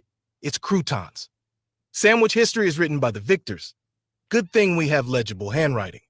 Jimmy John's, the sandwich of sandwiches. Order pickup or delivery on the app. Things that impair you come in many different shapes and sizes. Some are the shape of beer and liquor bottles. Others look like cigarettes but aren't cigarettes at all. These are the things we know impair us, the things our parents warned us about. What we're not always aware of is our new prescription or the over-the-counter medicine we picked up just for allergies or a bad cold. See, it doesn't just matter how much of a substance you take. If you are impaired, driving is deceptively dangerous. Don't drive impaired. Paid for by the NDOT Highway Safety Office. All right, Lincoln, if you're a diesel technician who's ready to earn up to $40 an hour and you're tired of working nights and weekends, listen up. Inland Truck Parts and Service is hiring experienced diesel technicians right here in Lincoln, and they're offering what every hardworking tech wants. Monday through Friday hours, no nights, no weekends, and paid training on advanced diesel technology. With 37 locations across 12 states, career advancement opportunities are endless. Start building towards your future and apply today at inlandtruck.com. That's inlandtruck.com. Or text APPLY to 785-369-1320. Nebraska farmers, harvest is here and every gallon counts. That's why Sapp Brothers Petroleum launched the Go Big Red Fuel Giveaway. When you contract your fuel with Sapp Brothers, enter to win $1,000 in fuel credits. As Husker Country knows, the only thing stronger than the roar at Memorial Stadium is the drive of a farmer putting food on the table. Fuel your farm with Sapp Brothers Petroleum and enter to win $1,000 in fuel credits. Visit sapbros.net today. Sapp Brothers Petroleum, fueling the heartland. Go Big Red. Anderson Ford in Lincoln has 2 convenient locations, which means 2 times the customer service, 2 times the inventory, and 2 times the ability to get you in the car of your dreams. Whether you visit us on the north side or the south side, you'll find more selection and a team that's always on your side. When you're looking for a better way to buy your next Ford, visit Anderson Ford in Lincoln, where exceptional service meets unbeatable selection. Stonebrook Exterior is your trusted partner in exterior solutions for both residential and commercial projects across Lincoln and Omaha. With over 2 decades of expertise, they deliver everything your building needs, all under one roof. From roofing and siding to gutters, wall systems, custom masonry, and metalwork, Stonebrook handles it all with precision, safety, and professionalism. Take the worry out of your exterior projects. Choose Stonebrook Exterior, where quality, safety, and service come together seamlessly. Visit StonebrookExterior.com or call 402-438-5559 to get your free quote today. Back to the Jay Foreman Postgame Show on 93.7 The Ticket and theticketfm.com. Powered by Baumgars, Anderson Ford, and Vinny Krekak of State Farm Insurance. Here are your hosts, Jay Foreman and Nick Sainert.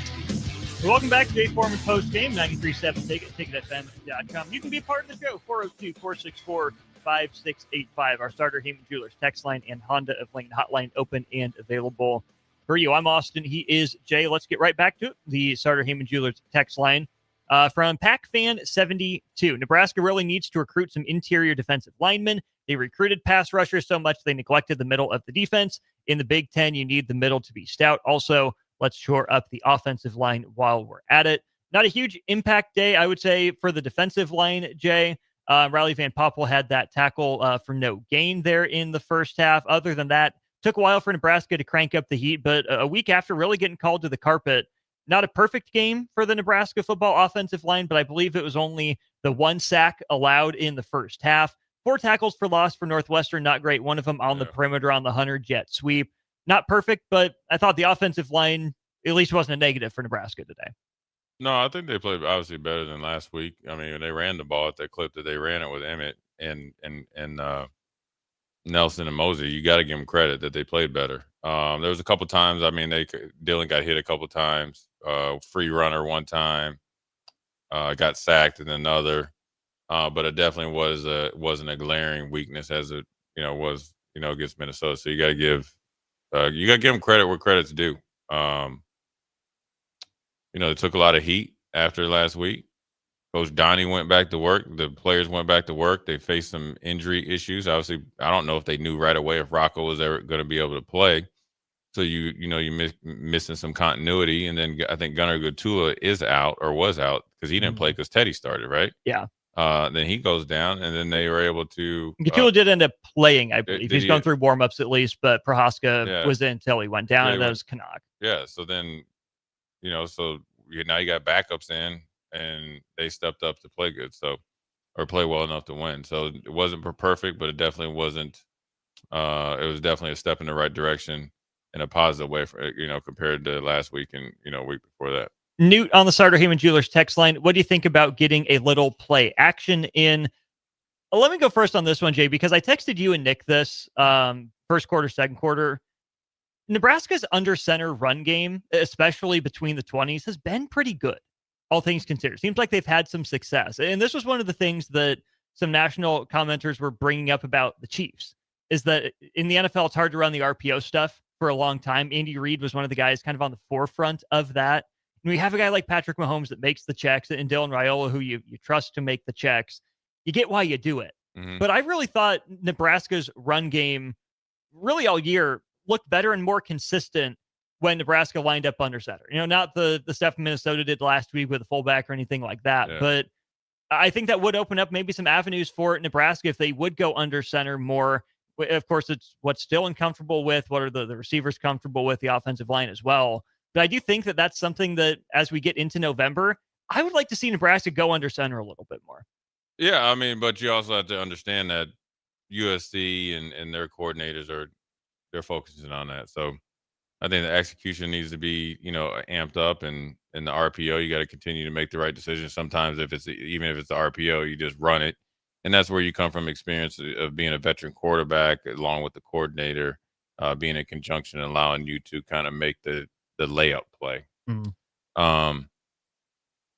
And so, they've ran the ball conventionally a lot better than they have, obviously, in quite some time. And I'm a big believer in the conventional run game. The play action can be set up from that, but the play action has to be off of said conventional run play, off of said RPO play. You can't get play action, the same type of influence from play action, if you, at least from my perspective as a defender, if you're play actioning off two different types of personnel groups in offensive kind of systems. Well, it's got to look like what you do normally. Yeah. It's got to look like the conventional run in a lot of ways to make sure it's as effective as it can possibly be. Because if you just show the ball and you've never run the ball out of that formation before, is it really going to do you any good? Yeah, it's so, I think of course, that's the answer. And I think, all play action is set up off of two things: the threat that you're going to run the ball, and that's probably coming the threat is from you've had prior success at some point, right? And then obviously the reality is that you're having success in the moment, and then you want to really influence it by getting them to bite on something that hurt them before, or what you have done previously to at least a good amount of success, and being able to have actions off of it that are not outside of your core principles, right? So if you're running play action and you run like Michigan, they ran at what I called level routes, a flat route, a mid-level, a deeper route, and then they had emergency. You can run straight play action off of the runs that they beat us on or got success on and get to the same concepts. That's where you have an efficient pass game off of those. That's where you have explosive plays that might generally hit, say in this case, when they did the half waggles and rollouts or bootlegs for Michigan on the outside third, where you can get the same success in the middle third. And so Nebraska's just got to pair that together a little bit better, but it's all set up by the run. Again, if you look at the running stats for Nebraska, Emmett Johnson leads the way, 27 carries, 124 yards. That's 4.6 per carry, long of 15. Isaiah Mosey, 3 carries for 28 yards and a long of 21. Let's touch on Ja'Cory Barney Jr. a little bit here, Jay. 3 rushing attempts is what he's credited with. One of them goes for 7 yards, and then the other 2 for a combined 1 yard. He also ends the game with 3 catches on 3 targets. Only 61 snaps, not a huge number in this game. Ja'Cory Barney Jr. ends the game with 6 touches. Matt Rule was asked specifically about getting Ja'Cory Barney Jr. the ball on Monday, right? Does Nebraska need to make a more concerted effort to do it? Did you like how Nebraska went about getting Ja'Cory Barney Jr. involved in this game? I don't necessarily worry about that because I think teams are more aware of him. So he's not going to get as many opportunities. I think you're seeing the emergence of 2 players that directly and indirectly take the targets away from him on top of Barney's presence based off what he did last year is the emergence of Emmett Johnson and his ability to carry the load, and then Hunter with his ability to be either a big play, quick strike, or be the possession receiver, physicality receiver. So if I'm not rolling the defense to a slot receiver or close to the line receiving threat, I got you. On the outside, I can't handle that. I got to worry about Barney and Emmett. So I think it's a little bit of circumstantial. For sure, they can find ways to get them schemed up. But then, But you need to. No, that's what I was about to say. It's like Northwestern when I said when they get number 2 or 3 receiver, or they're going to like just blind seam fake. They ain't hit it all year, but they're going to do it every single game. So I don't think you need to come into it and say, hey, we need to get him 6-7 touches. I think it always ends up working itself out. The more you put in, there might be a game where you got to throw a lot of blocks and all that. Then look, like Dan Key went, I think he didn't have any catches last game. Had a couple, had the big one. Big ones. Big one, or there's the big one where if number 8, and then this goes back to like when I talk about PJ Fleck in that magical year, the outside linebacker in cover 3, I would keep talking about, listen, homeboy, PJ Fleck needs to send you some late NIL money. You missed the layup tackle, cover 3. Northwestern number 18. Had him dead to rights. Nebraska would probably have to make a huge decision, 4th and 2 or 3. Even if they get the field goal, it probably gives Northwestern a little bit more or less pressure to get the field goal to tie to go into overtime. Yeah, they're feeling, man, we held up. We held up. We got time off the clock and all that, because Nebraska was able to get to another couple minutes. Yeah, another couple minutes, another 4 down territory. Northwestern could have probably squeezed 2 possessions out of it, depending on, the run pass ratio. So Dan Key came up big. So I think you just got to go into the game and continue to prepare because you just never know. You could think USC is going to try to eliminate Barney or eliminate Hunter, and then it's your turn. So if you don't prepare that you're going to be get active that game, you won't be able to be able to live up to the moment. I'm still waiting to see Ja'Cory Barney Jr. put it all together.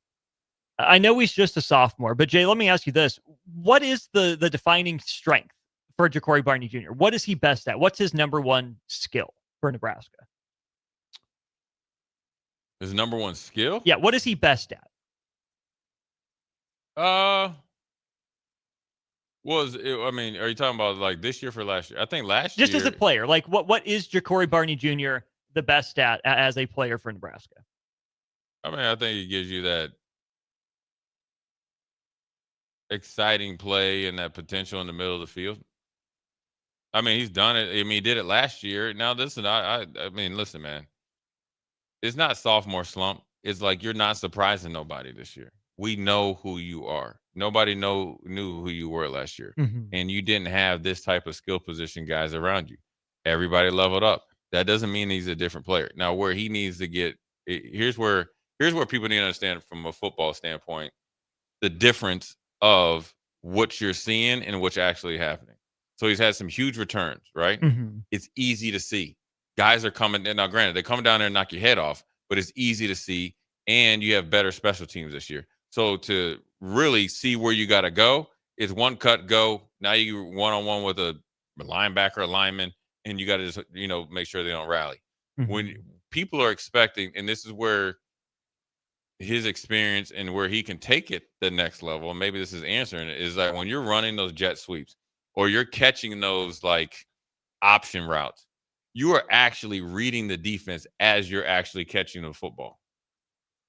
Reading or feeling the defense? You're reading the defense. Okay.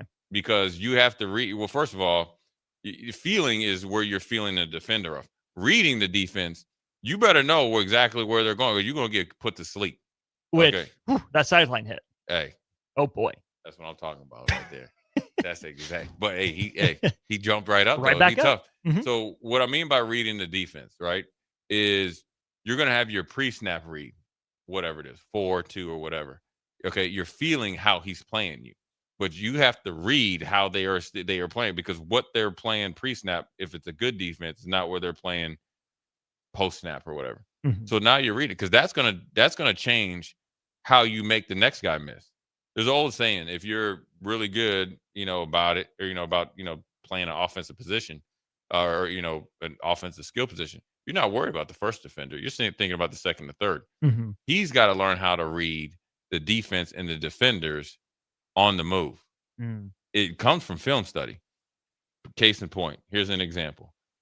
So if Levante David is to your side and you're catching the same route versus Jay Foreman is to your side against the same route as the second, level defender, how you go about after catching it is a lot different.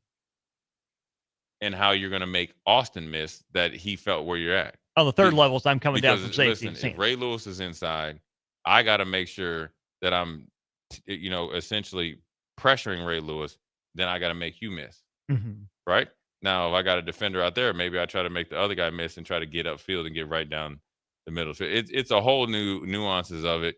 Sure, you can do some stuff and scheme him up and all that, but are you taking away from the principles of your game plan that you came in to do the most important thing, to win the game? Mm-hmm. And that's what this is what happens. As much as, Lane Kiffin said this week, this is what happens when you win. Florida's, coming around Ole Miss, and same thing with Penn State with Matt Rule. It's also what happens when you get better players around you. Mm-hmm. I'm still waiting for that moment for it to click for Ja'Cory Barney Jr., because I don't think we've seen his physical traits on full display. I think he's quicker than he's shown. I think he is able to make more guys miss than he's shown, and he's probably faster than he's shown. But man, Jay, just seems like more than anyone on the team, maybe it's because of his size, maybe it's because he's still learning to read the defense or whatever. It feels like you said to start your answer, explosive play potential. Yeah. He's one tackle, he's one arm tackle, he's one shoestring tackle away from making something happen. I know there's a lot of traffic in the middle of the field, but man, he either falls down or loses his feet or just gets tripped up so often. And again, good player. In there, Austin. Good player. I like him, but to me, he's 2B for Nebraska right now. And Isaiah Hunter's my number one. I probably trust Dane Key a little bit more with the consistency. I love Ja'Cory's toughness. That's certainly been on display over the course of the last few years.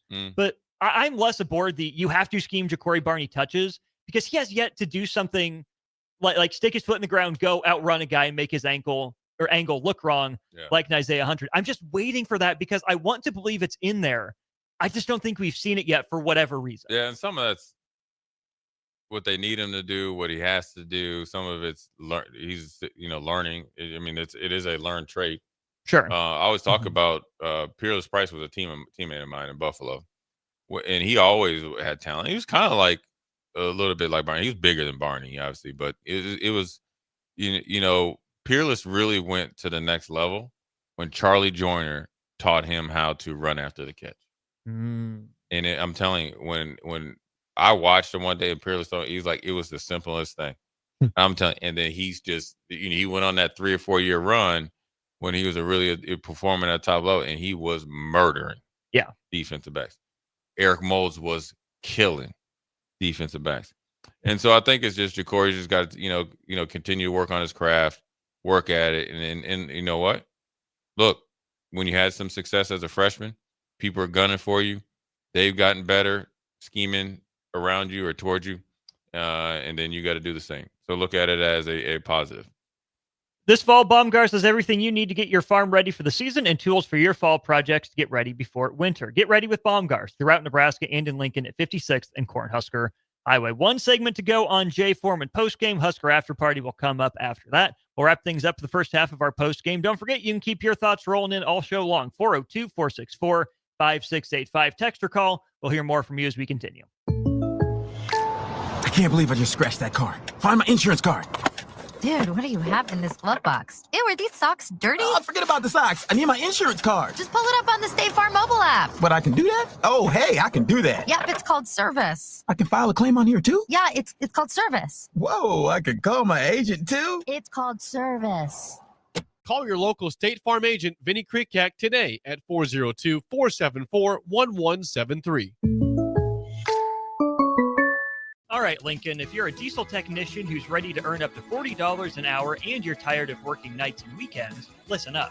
Inland Truck Parts and Service is hiring experienced diesel technicians right here in Lincoln, and they're offering what every hardworking tech wants. Monday through Friday hours, no nights, no weekends, and paid training on advanced diesel technology. With 37 locations across 12 states, career advancement opportunities are endless. Start building towards your future and apply today at inlandtruck.com. That's inlandtruck.com. Or text APPLY to 785-369-1320. Schaefer's is celebrating its 79th anniversary with special rebates, financing, savings, and free delivery store-wide. Update your home with innovative Samsung appliances and save up to an additional $900 with rebates. Samsung Innovation saves you energy and time with easy-to-connect appliance technology. Plus, during Schaefer's anniversary, get free delivery on your appliance purchase. So hurry in during Schaefer's 79th anniversary event, going on now. At Jimmy John's, we don't make sandwiches. We make the sandwich of sandwiches. We use fresh veggies because we don't hate salads. We just feel bad for them. We make our sandwiches exactly how you want because you're the one who's eating it. And we bake bread all day, every day because stale bread isn't bread. It's croutons. Sandwich history is written by the victors. Good thing we have legible handwriting. Jimmy John's, the sandwich of sandwiches. Order pickup or delivery on the app. Stonebrook Exterior is your trusted partner in exterior solutions for both residential and commercial projects across Lincoln and Omaha. With over 2 decades of expertise, they deliver everything your building needs, all under one roof. From roofing and siding to gutters, wall systems, custom masonry, and metalwork, Stonebrook handles it all with precision, safety, and professionalism. Take the worry out of your exterior projects. Choose Stonebrook Exterior, where quality, safety, and service come together seamlessly. Visit StonebrookExterior.com or call 402-438-5559 to get your free quote today. Nebraska fans, it's game day in downtown Lincoln. Big Ten Sports Bar is your ultimate spot to catch Nebraska football and volleyball with every game on every screen all day long. Today, they're bringing the party with Sidetrack Band all day long, and Honeytown takes over tonight. Doors open bright and early at 8 a.m. Grab breakfast, stay for the game, and keep the night going with the full kitchen open until midnight. Big Ten Sports Bar, downtown Lincoln's home for Nebraska sports, bands, good food, and good drinks. Stonebrook Exterior is your trusted partner in exterior solutions for both residential and commercial projects across Lincoln and Omaha. With over 2 decades of expertise, they deliver everything your building needs, all under one roof. From roofing and siding to gutters, wall systems, custom masonry, and metalwork, Stonebrook handles it all with precision, safety, and professionalism. Take the worry out of your exterior projects. Choose Stonebrook Exterior, where quality, safety, and service come together seamlessly. Visit StonebrookExterior.com or call 402-438-5559 to get your free quote today. Hungry for something real? Come to HF Crave, Lincoln's favorite spot for burgers that are anything but basic. Locally sourced Nebraska beef, hand-cut fries, and bold flavors that'll make your taste buds cheer. Whether you're craving the classics or ready to try something wild, they've got the burger that gets you. HF Crave. Fresh, local, craveable. Find them at 48th and Holdridge or order online at hfcrave.com. Nebraska farmers, harvest is here and every gallon counts. That's why Sapp Brothers Petroleum launched the Go Big Red Fuel Giveaway. When you contract your fuel with Sapp Brothers, enter to win $1,000 in fuel credits. As Husker Country knows, the only thing stronger than the roar at Memorial Stadium is the drive of a farmer putting food on the table. Fuel your farm with Sapp Brothers Petroleum and enter to win $1,000 in fuel credits. Visit sapbros.net today. Sapp Brothers Petroleum, fueling the heartland. Go Big Red. Baumgart's loyalty shopping event is happening today. Loyalty Rewards members can save $50 on their purchase of $200 or more. You heard that right. Spend $200 or more on any merchandise of your choosing in the store, So no gift cards. and you'll save $50 instantly. The $200 spend is pre-tax and cannot be combined with other discounts or offers. It's all happening today only. So sign up as a loyalty member and save only at your neighborhood Baumgars. This is Lincoln's home for sports talk on the FM dial. Also online at theticketfm.com. On the internet, KNTK FM Firth, 93.7 The Ticket. Back to the Jay Foreman Postgame Show on 93.7 The Ticket and theticketfm.com. Powered by Baumgars, Anderson Ford, and Vinny Kreekak of State Farm Insurance. Here are your hosts, Jay Foreman and Nick Sainer. Back one final time on Jay Foreman Postgame. I'm Austin Norman. He is Jay Foreman. Protect yourself from the unexpected. Contact Vinny Kreekak and his team at State Farm for a personal price plan to take the guessing out of insurance. Call today, 402-474-1173. Jay, we're up against it. We've almost kept you the full hour and a half. Now I got plenty more football to watch. It'll be a good football weekend now that Nebraska won. Any final takeaways or any final thoughts as we start to turn the calendar to the month of November for a bowl-eligible Nebraska football team? Hey, man, you handle your business. You're at the ceiling of the floor, or what I like to say, and now it's onward up. And let's see what you do now with some house money, and let's see what you do now playing some big-time games. And look, congrats and all that stuff, and I'm not taking away from that, but now it's onward and upward. I'm not trying to minimize the win because it's huge, especially off the dynamics, but let's shoot for some more. People have maybe tried to minimize the last couple games for Nebraska. Let's even just go back to Michigan State. You don't see them very often. Whatever. Maryland, you don't see them very often. They're new to the Big Ten too. So be it. Oh, it's just Minnesota. It's a weird Friday night game. So be it. And why didn't Nebraska blow out Northwestern by 20? Number one, disagree with all those takes. They're all important games, especially in the Big Ten. But number two, if you're going to be one of those people saying that, you have no excuses for any of these four not to be a big game. USC, helmet matchup, you might consider it, right? Comes to town. Nebraska's close if they're not. Yeah. Nebraska's never beat USC. Okay? Never. Not in school history. Has not happened. Okay? Got to try to turn that around. Then you get to go play in the Rose Bowl, place Nebraska hasn't been very often. That'll be a interesting game just because you're at the Rose Bowl. Place the program hasn't been very often. Go out to Penn State with a better opportunity now than you thought you would have had before the year. Another big stadium. Then Iowa comes to town. There's not a non-big game left on the schedule by any stretch of the imagination. Yeah, there's no excuses from now. Look, this is it. This is exactly what you come to Nebraska for. You got the whole night game thing and all the, you ain't got, I don't want to hear no excuse about what time the game is. It's going to probably be cold. Everything's set up for you. You got to handle business. Then you got to handle UCLA. Get a little bit of bye week. Go out to Happy Valley. And then you get Iowa hatred going on. Look, you got a bunch of get-back games. Get back. Get your lick back. And USC, UCLA, and Iowa are all games you feel like last year you lost the game. You let them slip through your hands. Now you get a chance to remedy that. So it's a great opportunity. So congrats to them. Onward, upward. It's on to the USC Fighting Trojans. The men of Troy. Scaper on our Sartor Heyman Jewelers text line. Can we be happy that we're bowling and winning? GBR. Yeah, you should be. But not satisfied. No. Why would you? No. Happy, not satisfied. Yeah, happy. Or, just content or whatever you want to call it. I wouldn't say content. Well, Still more to do. Content to me is I am happy. To me, content is I'm good. Remiss to me is your version of content is just like, it's just okay being okay. I'm happy that you won it.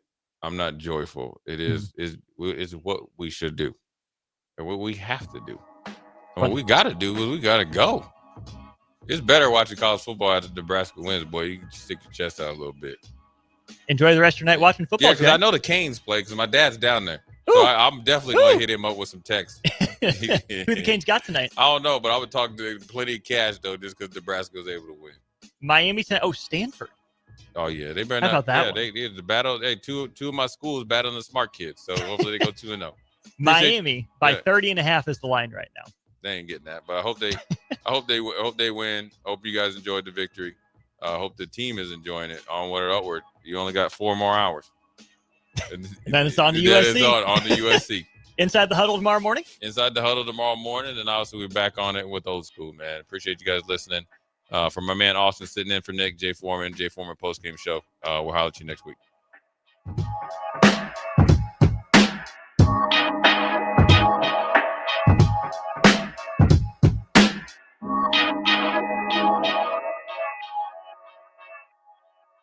Stonebrook Exterior is your trusted partner in exterior solutions for both residential and commercial projects across Lincoln and Omaha. With over 2 decades of expertise, they deliver everything your building needs, all under one roof.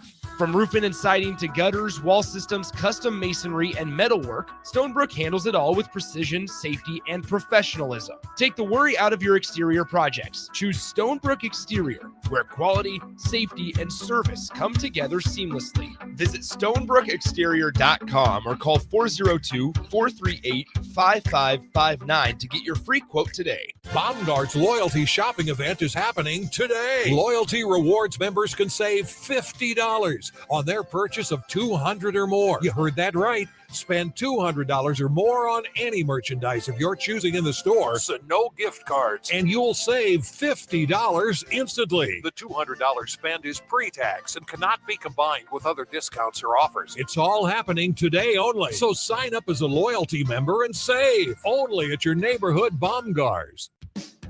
Hey there, this is Paul Shield, owner of High Electric. I want to thank our friends and loyal customers and introduce High Electric to those looking for a new electrician. We've been serving the Lincoln and Omaha area for over 30 years, from design to install, upgrades, and repair. If you are a homeowner or a small business needing some electrical work, call us at 402-466-6606 or check us out at hyelectric.com. We look forward to hearing from you. MWR is dedicated to building attractive, affordable steel buildings that exceed your expectations. From commercial to residential to agriculture storage, steel buildings are cost-effective, attractive, and versatile. Plus, they're a lasting investment and an ideal choice. MWR uses Sentinel Building Systems out of Albion and can service you all over the state and region. If you have interest in a steel building, post-frame building, or fencing, give MWR a call today at 402-980-5273 or go to mwrbuildingandfence.com. Things that impair you come in many different shapes and sizes. Some are the shape of beer and liquor bottles. Others look like cigarettes but aren't cigarettes at all. These are the things we know impair us, the things our parents warned us about. What we're not always aware of is our new prescription, or the over-the-counter medicine we picked up just for allergies or a bad cold. See, it doesn't just matter how much of a substance you take. If you are impaired, driving is deceptively dangerous. Don't drive impaired. Paid for by the NDOT Highway Safety Office. Hungry for something real? Come to HF Crave, Lincoln's favorite spot for burgers that are anything but basic. Locally sourced Nebraska beef, hand-cut fries, and bold flavors that'll make your taste buds cheer. Whether you're craving the classics or ready to try something wild, they've got the burger that gets you. HF Crave. Fresh, local, craveable. Find them at 48th and Holdridge or order online at hfcrave.com. Anderson Ford in Lincoln has 2 convenient locations, which means 2 times the customer service, 2 times the inventory, and 2 times the ability to get you in the car of your dreams.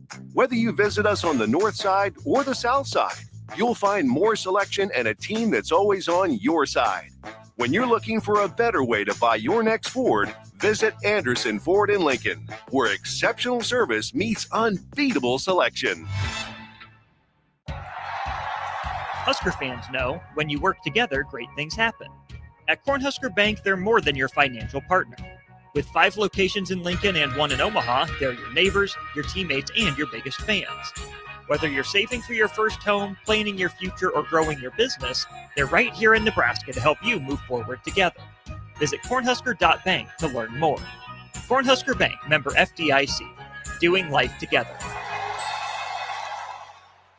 Are you looking to upgrade your equipment and keep cash in your pocket? Through October at Landmark Implement, get up to a 24-month waiver on select John Deere tractors and combines, or lock in a 2.9% fixed rate for 36 months, followed by a qualified standard rate for another 36 months. Whether you're thinking of this year's harvest or planning ahead, we've got a solution that works for your bottom line.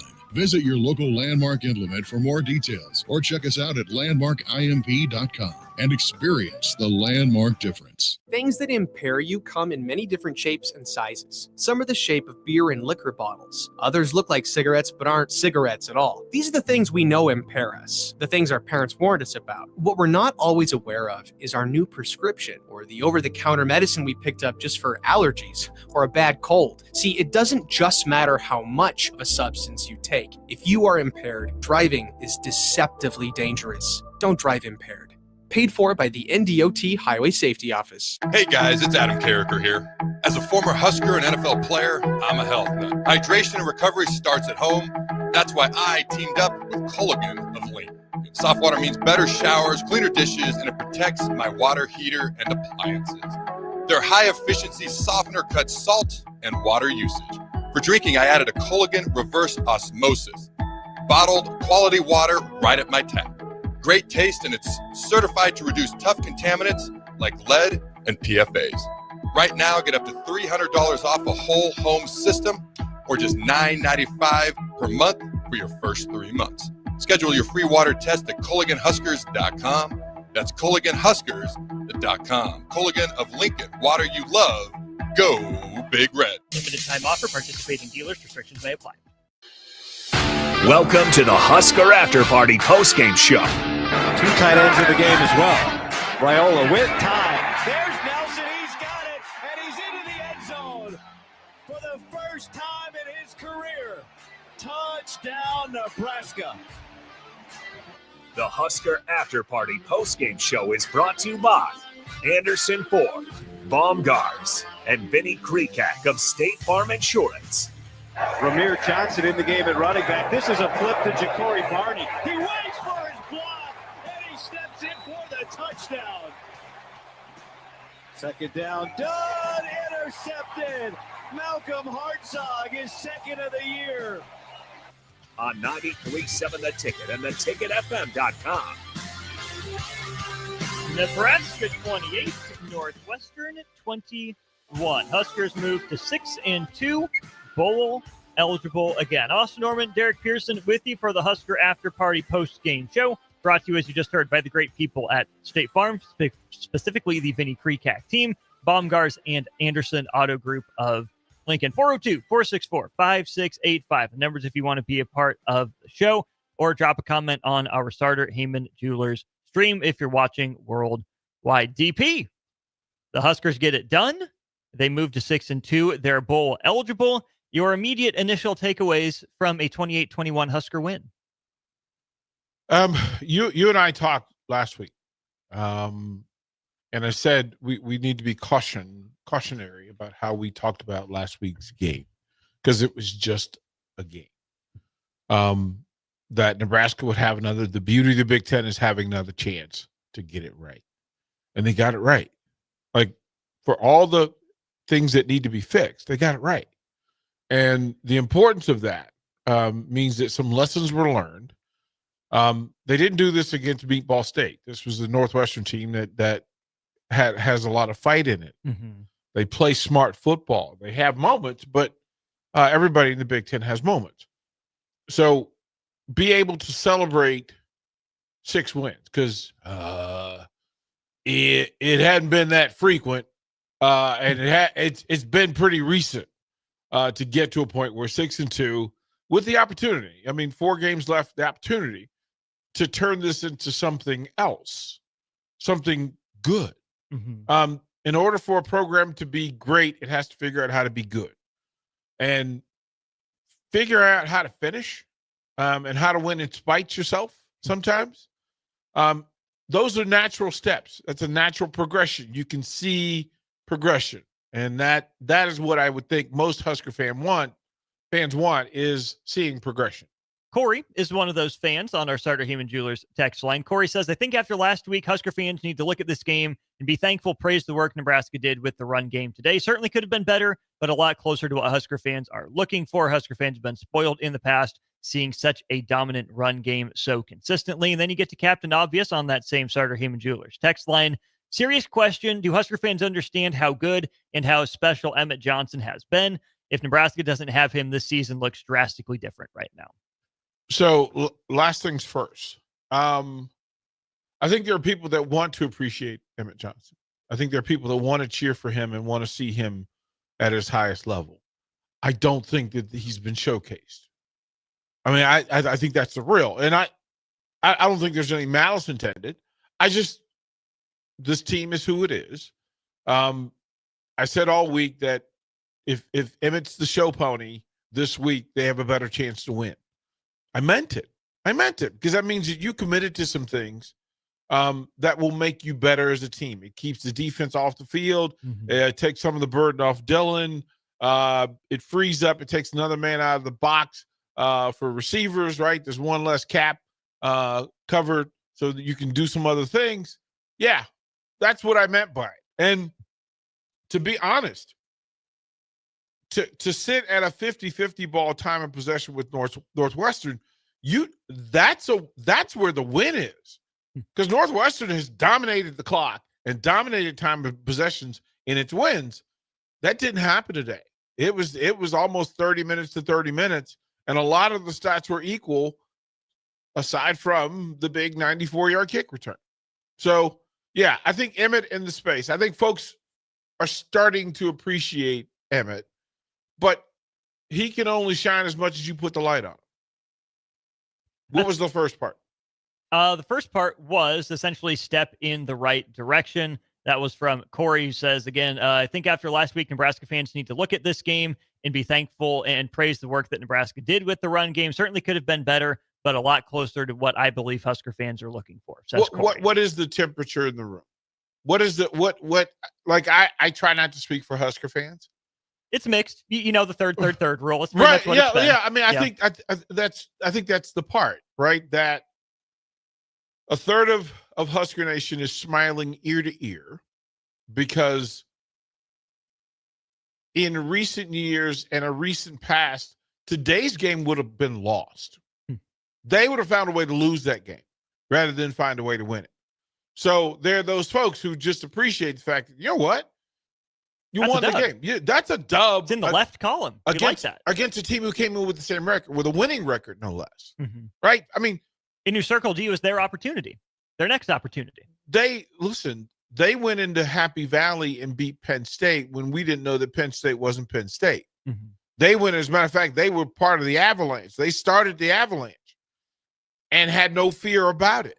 So, yeah, Husker Nation, be happy today. That in a big house, a full house, you beat a 5-2 Big Ten football team. That's all there is. This is an outfit. That is an outfit right there. That is an outfit right there. Hopefully you'll turn your attention to our stream and you can catch it. If not, rewind briefly, because that guy looks like Herbie. That I think he's the model. He's the model. Yeah. I think he was the model. Yeah. I think that's fair. I think that's fair. Herbie. Yeah, I would hope that 67% of the fan base has raised the glass today. Right? I know that the third will look at the things that weren't right and weren't good, and rightfully so, because they're the things, coachable things. And as a fan, there's skepticism about how do you make a throw that you make? How do you fumble a ball in a situation? How do you not set the edge and set the boundary and keep somebody from going and banging their head on the goalpost? How do you blow a 15-point lead? All the questions. But this team today found answers and then found a solution to finish the game in several different ways. After the Dylan interception, Javen Wright gets an interception. What a veteran savvy play, by the way. Just hanging out behind the umpire. That's a tiger lying in wait right there. You know, and he's a big target. So a hard guy to hide. Yeah, the fact that he can hide, to step into it and to make the athletic play. Critical, because momentum was swinging. It looked like Northwestern was going to take the lead after being down two full scores. But he steps in, makes the play, and then to go length of the field in 4-minute drill. In 4-minute drill, it was purposeful. It looked like, and then the fact that they didn't get cued at the goal line, right? Like, I know we all had a moment where we were just like, "Oh, look at you!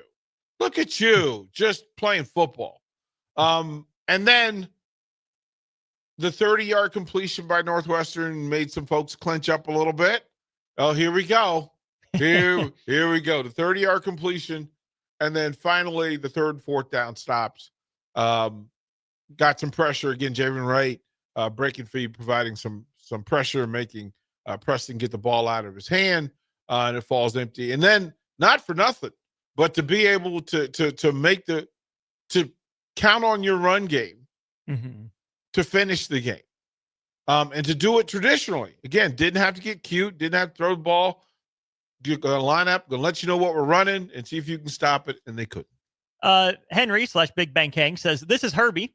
Stressful game. We'll get back to the stressful game part here in just a minute. Corey follows up and says, for sure, Emmett Johnson made the most of those runs. He put in the legwork to make them be good runs, but I'm happy that Dana Holgorsen stuck with him better than the last couple games, and it seemed to matter for Nebraska. Yeah, I mean, we talk about culture and personality and all the tendencies in the world, right? But the reality is you have to be able to win each game as it is. And I know Dana would love for Dylan to throw for three bills a game, right? Like I get it, right? That's the show pony. Okay, wonderful. But the reality is, can you win when you don't have that? That's more likely necessary in the Big Ten. Can you get this thing done the way you got it done? Now, Dylan was 16 of 22. You got the numbers in play. I think there were only one sack. There were two throws that we probably thought, maybe not in the lane that we're talking about. I heard Coach Rule talk about the fact that Dylan did that in spite of being in rhythm. You couldn't get in rhythm because you're running the ball. Oh, that answered so much for me, because it tells me what you really want to do. And the fact that you held off and did the right thing, which means a lesson was learned. So I'll give you credit for learning the lesson. But I'm okay with winning football games while Dylan only throws 22 times. I'm okay with that. So hopefully they get okay with that. You mentioned the time of possession, which has never been everything to me. It tells you a little bit, but it's not everything. Nebraska outpossesses the ball by 6 seconds over Northwestern, almost a 50-50 split. Nebraska gets it for 30 minutes and 3 seconds. Northwestern for 29 minutes and 57 seconds. Nebraska had the ball 9 times, Northwestern 10. If you want to count the possession at the end of the first half, you can. That's what I did. But 9 real possessions for Northwestern compared to 9 real possessions for Nebraska. Here's what ends up being the difference, DP. Obviously, both teams have a drive that goes one play, an interception on the first play. So 8 drives that really had some legs. What ends up being the difference through one lens is a kickoff return touchdown for Nebraska. A possession that doesn't go down as a possession, but the third phase comes up big. We haven't had much of a chance to talk about it so far on the program, but Kenneth Williams, a long kickoff return, first one since 2017. J.D. Spielman against Arkansas State. And then even Archie Wilson. Nebraska backed up to its own 10 after forcing a Northwestern punt. Huskers get a first down. Archie Wilson rolls to his left, booms one, 54 yards down the field, 1-yard return. And Nebraska holds Northwestern from there. Pretty solid game on the special teams front, playing some complimentary football. Yeah, so the kick return is the thing that you can't plan. You can't game plan that in. You can hope that you have some results. But he was they obviously did a good job because he had 2 exceptional returns. And it just looked like, okay, he was ready to break either of them. There was some sideline conversation, some conversation upstairs about the feistiness and the extracurricular stuff that was going on special teams. And there was a moment where, quite frankly, Matt Rule and Eckler had some conversation about it during the game. And they're also talking to the officials because it was 2-sided. Northwestern was given and taken. And that's the thing to pay attention to, right? You got lucky late in the game, sideline, some extracurricular goes on. It could have flipped the thing and given the ball back to Northwestern in a critical moment. They called it on both teams. We all exhaled because, woof, that would have been a terrible way to do it. Sometimes holding discipline for the guys that don't play a lot is way more difficult than your starters. Your starters hear the repetition and the verbiage more often. Hey, if it's extra, leave it alone. Do your job. You don't have to do extra. Special teamers get hyped. That's the hype crew, and they're looking for their moment. So when things happen, if they're not disciplined, they go off and holding penalties, clipping penalties, all the things that are in play. The guy that stood out in that realm to me, Mekhi Nelson, gets the screen. Nebraska takes the shot. Doesn't work. They go to Nelson on 2nd and 10. Not the biggest guy in the world. Lowers the shoulder. Knocks the guy down as he's going out of bounds for a gain of 6 yards. And then that carried over to special teams. Nebraska goes up, I think it was 21-6 at that point. And then here comes Nelson with the unnecessary roughness 15-yard penalty. So instead of giving Northwestern the ball at the 25, they get it at the 40. And then there was another time, maybe that was the 21-6 after Nebraska scored. Nelson starts talking a little bit to a guy he knocked down in the middle of the field as well. In DP, I'm of two minds of that. Number one, you got to walk that line. I've been asking for Nebraska to have some edge, some toughness to it that they've earned, right? You can't, walk the walk, or just can't talk the talk without walking the walk, right? I've been asking Nebraska to find some toughness, to find some edge, to find that guy that can fire them up, get them going, provide some emotion. But we talk about Big Ten style games. This was one of them. Plays like that are what help a team get back into a game. When you cross the line just that little bit too far, love the fire. Got to be careful when you play with it, though. Yeah, the coaching philosophy for me is always to explain, only do what I coached you and taught you to do. So show me the day in practice that we practice extracurricular, playing beyond the whistle, throwing punches, grabbing face masks. Tell me. If you can show me the day that we practice it, then I will allow you to do it. But otherwise, it's either coached or allowed, and I didn't coach that. Mm-hmm. So I can't allow it. Right. And we keep it simple that, what are you doing? Like, we ask the question, what are you putting in the vacuum? That extra stuff doesn't belong in there. You know why I know it doesn't belong there? Because we didn't practice it, right? All of the extra stuff, right? The celebration. Okay, tell me what day we practice celebration. What instigative behavior did we work on? Talking trash. What day was talking trash Tuesday? Like, don't you remember, Coach? It was back in winter ball. Yeah. Coach Campbell got after us for it. That part. Play the game. Play the game. When we say play the game, it's in full. That you don't have to do the extra stuff. You know the rules of engagement. You know what's allowed. And you've been trained to do everything that you're going to be asked to do. Just do that. You don't have to do extra. Mm-hmm. You don't have to do extra. Just do your job. You don't have to do extra. In fact, I'm asking you not to do extra. I'm begging you not to. As a matter of fact, the discipline required, the emotional maturity required, is just, what are you doing? What are you doing? Mm-hmm. And having teammates that will call you on it and say, hey, listen, they'll grab you by the jersey. That happened several times today as well, and paying attention to it. But quite frankly, emotional maturity as a team, it is the constant reminder that, look, just do what we asked you to do. Hey, Austin, you can vouch for me. I'm that way around here. Just do what I asked. Like, it's not. I understand sometimes some things come up, but let's do the job. Doing the job requires being disciplined and being mature. 5704 in our Starter Heyman Jewelers text line. Hey, DP, sorry, just tuning in. No need to apologize. Appreciate that. You tuned in. Fans need to remember where Nebraska has been. The team is 6-2, beat Cincinnati, lost by 3 to Michigan. The only hiccup in my mind was Minnesota. I'm okay. Granted, the rest of the season will define the year. Glad Nebraska got number 6 today. Let's go to that kind of middle sentence there, DP. 5704 says, I'm okay with where the team is at, but granted, the rest of the season will define the year. What do you make of that? Well, I mean, the dead-on part is that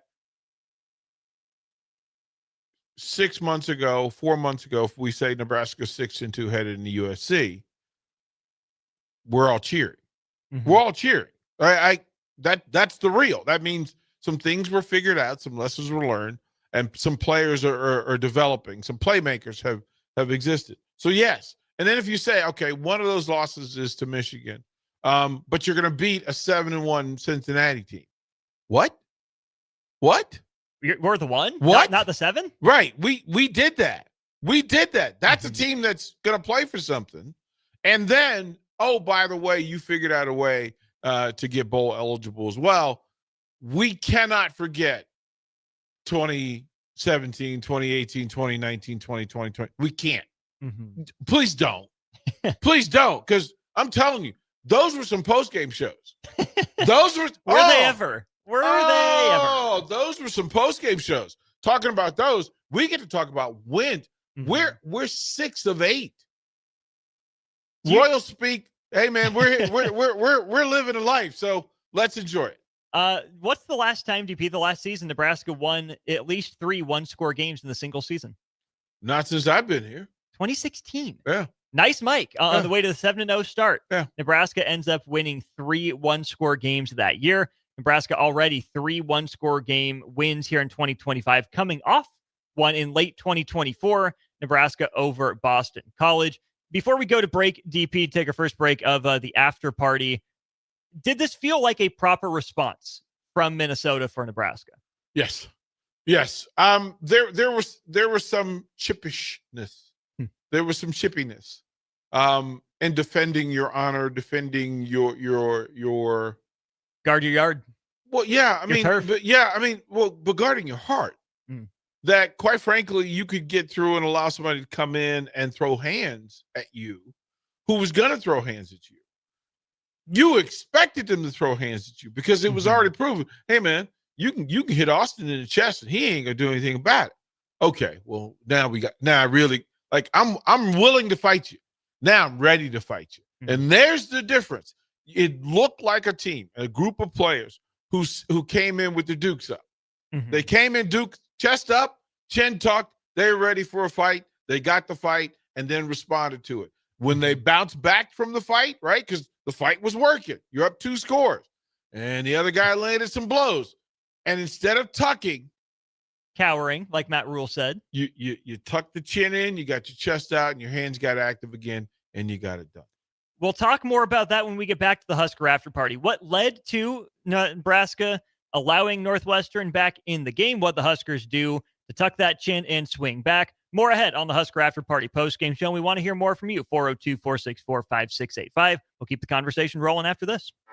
Anderson Ford in Lincoln has 2 convenient locations, which means 2 times the customer service, 2 times the inventory, and 2 times the ability to get you in the car of your dreams. Whether you visit us on the north side or the south side, you'll find more selection and a team that's always on your side. When you're looking for a better way to buy your next Ford, visit Anderson Ford in Lincoln, where exceptional service meets unbeatable selection. Are you looking to upgrade your equipment and keep cash in your pocket? Through October at Landmark Implement, get up to a 24-month waiver on select John Deere tractors and combines, or lock in a 2.9% fixed rate for 36 months, followed by a qualified standard rate for another 36 months. Whether you're thinking of this year's harvest or planning ahead, we've got a solution that works for your bottom line. Visit your local Landmark Implement for more details, or check us out at landmarkimp.com and experience the Landmark difference. Loyalty Rewards members can save $50 on their purchase of $200 or more. You heard that right. Spend $200 or more on any merchandise of your choosing in the store. So no gift cards. And you'll save $50 instantly. The $200 spend is pre-tax and cannot be combined with other discounts or offers. It's all happening today only. So sign up as a loyalty member and save only at your neighborhood Baumgars. Sometimes good people make mistakes. When you find yourself in need of an attorney, call Liberty Law Group. The attorneys at Liberty Law Group will defend you in court and protect your freedom to get you the best possible outcome and the justice you deserve. Trust your freedom to Liberty Law Group, the best criminal attorneys in Nebraska and Iowa. Call them today at 877-404-5238. That's 877-404-5238. Or check them out online at libertylawgroup.com. Hey there, this is Paul Scheel, owner of High Electric. I want to thank our friends and loyal customers and introduce High Electric to those looking for a new electrician. We've been serving the Lincoln and Omaha area for over 30 years, from design to install, upgrades, and repair. If you are a homeowner or a small business needing some electrical work, call us at 402-466-6606 or check us out at hyelectric.com. We look forward to hearing from you. At Jimmy John's, we don't make sandwiches. We make the sandwich of sandwiches. We use fresh veggies because we don't hate salads. We just feel bad for them. We make our sandwiches exactly how you want because you're the one who's eating it. And we bake bread all day, every day, because stale bread isn't bread. It's croutons. Sandwich history is written by the victors. Good thing we have legible handwriting. Jimmy John's, the sandwich of sandwiches. Order pickup or delivery on the app. Stonebrook Exterior is your trusted partner in exterior solutions for both residential and commercial projects across Lincoln and Omaha. With over 2 decades of expertise, they deliver everything your building needs, all under one roof. From roofing and siding to gutters, wall systems, custom masonry, and metalwork, Stonebrook handles it all with precision, safety, and professionalism. Take the worry out of your exterior projects. Choose Stonebrook Exterior, where quality, safety, and service come together seamlessly. Visit stonebrookexterior.com or call 402-438-5559 to get your free quote today. Husker fans know when you work together, great things happen. At Cornhusker Bank, they're more than your financial partner. With 5 locations in Lincoln and 1 in Omaha, they're your neighbors, your teammates, and your biggest fans. Whether you're saving for your first home, planning your future, or growing your business, they're right here in Nebraska to help you move forward together. Visit cornhusker.bank to learn more. Cornhusker Bank, member FDIC, doing life together. Hungry for something real? Come to HF Crave, Lincoln's favorite spot for burgers that are anything but basic. Locally sourced Nebraska beef, hand-cut fries, and bold flavors that'll make your taste buds cheer. Whether you're craving the classics or ready to try something wild, they've got the burger that gets you. HF Crave. Fresh, local, craveable. Find them at 48th and Holdridge or order online at hfcrave.com. Welcome back to the Husker After Party Postgame Show. The Husker After Party Postgame Show is brought to you by Anderson Ford, Baumgars, and Vinny Kreekak of State Farm Insurance on 93.7 The Ticket and theticketfm.com. Rolling right along on the Husker After Party Post-Game Show. Austin Norman and DP with you. 402-464-5685. You want to be a part of the show? Let us know. Starter Human Jewelers text line and Honda of Lincoln hotline, always available and open for you. Let's get to this, DP, from Big Bang Hank on the text line. The text line is funny. They are. You guys are hilarious. We love them. We don't hate you. No. We'll laugh at you sometimes. Hilarious. We love you. Big Bang Hank says, stressful game. That's his comment. Stressful game. It was for a while. Nebraska sputtered a little bit on offense, only leading 7-6 at the break. The spark of the special teams touchdown goes a long way for Nebraska. They get a stop. They score again on a short field to take a 21-6 lead. And I think Husker fans knew better than to think the game was over. They've been in that boat before. But from your vantage point up there on the 6th floor, what do you think most contributed to Nebraska allowing those 15 consecutive points to Northwestern to allow the game to be tied again? A terrible call. A terrible call. Hey, listen, there have been some bad calls. So we're not surprised by bad calls. Mm-hmm. We're really bothered by bad replay calls. A bad call initially that gets reviewed and somehow upheld. Like it really just those are the moments where you start to wonder. Of course, in the press box immediately they were like, "Oh boy, Chauncey Billups must have called." Right? They immediately went to that degree of, and when something's that bad, it reaches the players. Now, you would hope that the players don't pay attention and don't get caught up in it. But when the coaches have to fight for their players and for right to happen. And Matt Rule spoke about it, that he did raise the stink, but then he realized he was getting a little too close to the borderline. It's not getting me anywhere, not helping. And it still required Nebraska to make some bad plays in order to make it happen. So that was stress. And the 3 plays in it were stressful. Or, okay, you're just going to allow him to bounce like that. Like Jay's description of what happened on that play is just hilarious to me. Yeah, I cackled even then because it was, what are you doing? Mm-hmm. Like, what are you doing? Like what are you, hide and seek? Peekaboo? Like you're too grown of a man to play peekaboo. And so yeah, that was a big part of it. The 30-yard pass in the fourth quarter certainly did not help with the fingernails.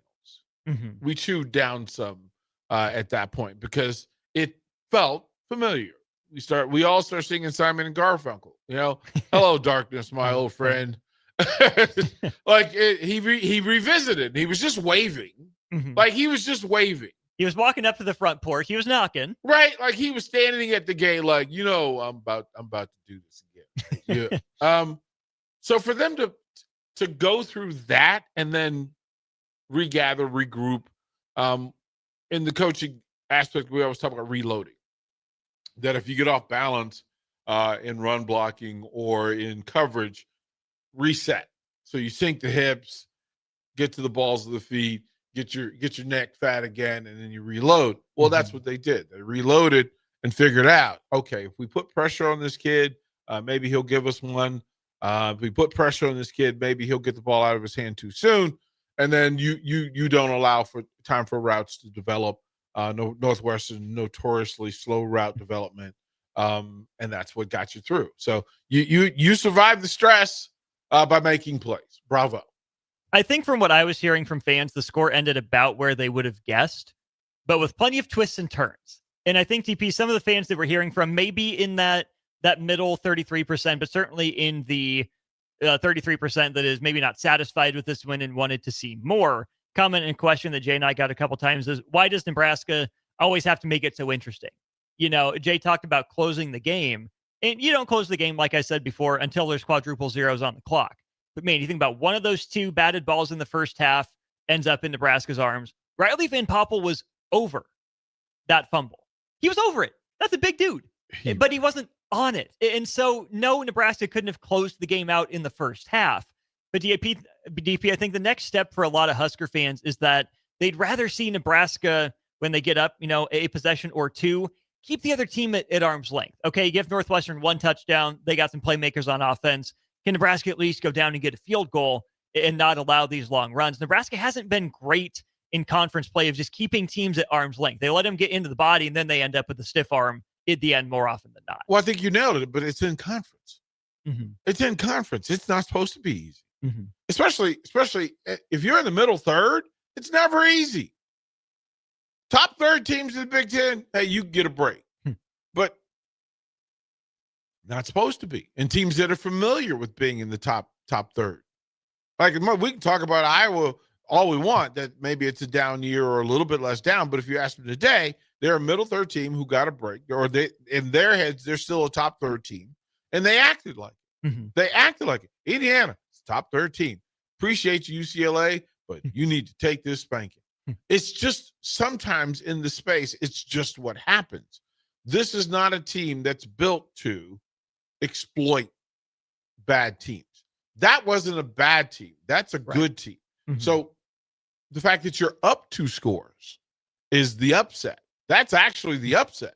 It's now, can you finish? Well, learning to finish is not easy. Not in any sport, not at any level. It's just not. You have to learn how to finish. Nebraska's learning how to finish. They did it today. Like that's impressive. That final drive and the stop defensively, that's enough to celebrate and applaud out loud. How did Nebraska finish? They went to their playmakers. DP, I want to rewind us just a handful of hours back, probably about 7 hours ago on pregame. Someone said something prescient. Don't know who it would be, but let's just go ahead and roll the clip here. As much as Nebraska wants to tout its depth and its balance, it needs to know last week, 2 weeks ago, but at least by now, who its top 3 playmakers are. Mm-hmm. I really think it's top 3. Give me a running back, give me 2 receivers or pass catchers, whatever you want to say. Those guys have to be on the field 75% of the time or more. To me, that's this lineup. It's Key, Barney, Hunter, Lindenmeyer, Emmett Johnson. Mm-hmm. If those 5 guys are on the field, you can do anything in your playbook, anything you want to do, and those guys will get their opportunities.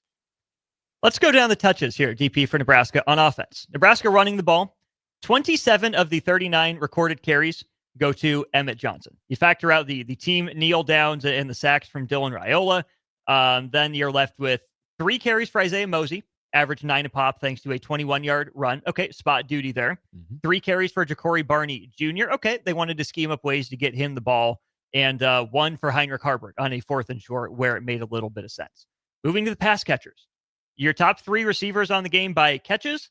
Isaiah Hunter, 6 for 70 and the 1 receiving touchdown. Dane Key, Ja'Cory Barney Jr. combined 6 for 35, but some big ones, especially late.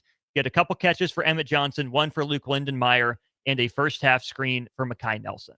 Nebraska ran other guys out there. Quinn Clark, Cortez Mills got in the game. A little miscommunication, perhaps, between Raiola and Mills on one, and I think it was the first quarter. But DP, I really liked what Nebraska did in having its best players on the field that often. The guys that touched the ball for Nebraska were its best players on offense. I get balance. I get depth. I really appreciated what Dana Holgorsen did in featuring the main guys. Let your best players be your best players. I thought he was good about that today. I hate to tell you, this team is not good enough not to have his best people out there.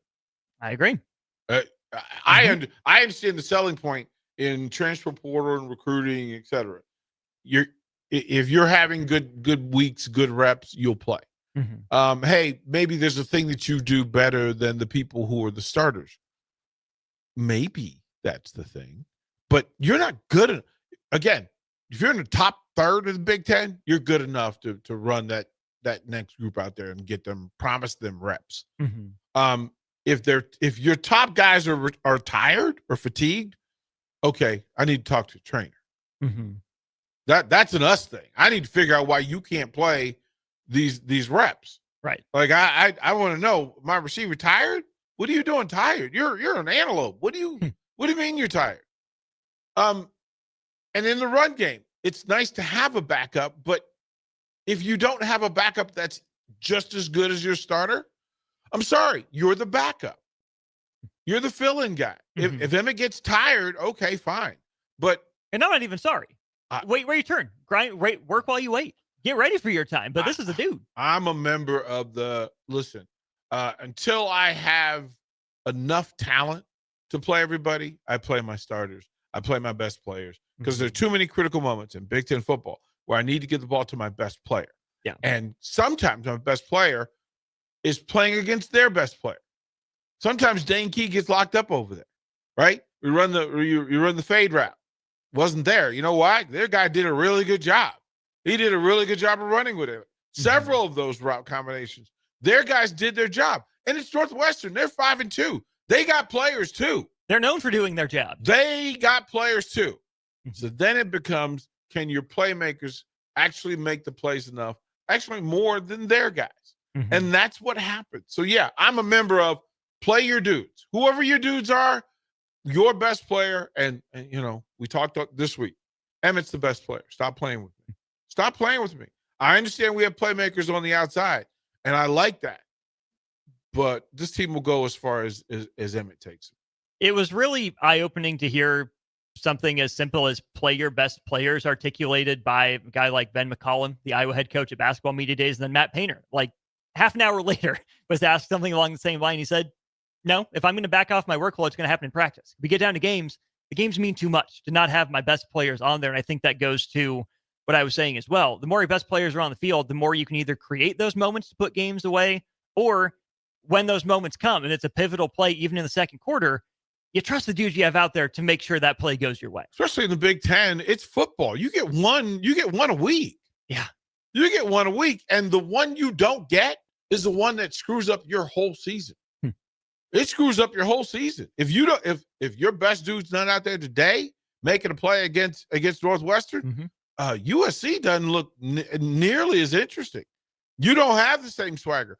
At least I imagine that there's some swagger in the room. Forget about the black on black stuff that you're going to do, but you actually can look them in the eye fresh off a win and go, we ain't scared of you.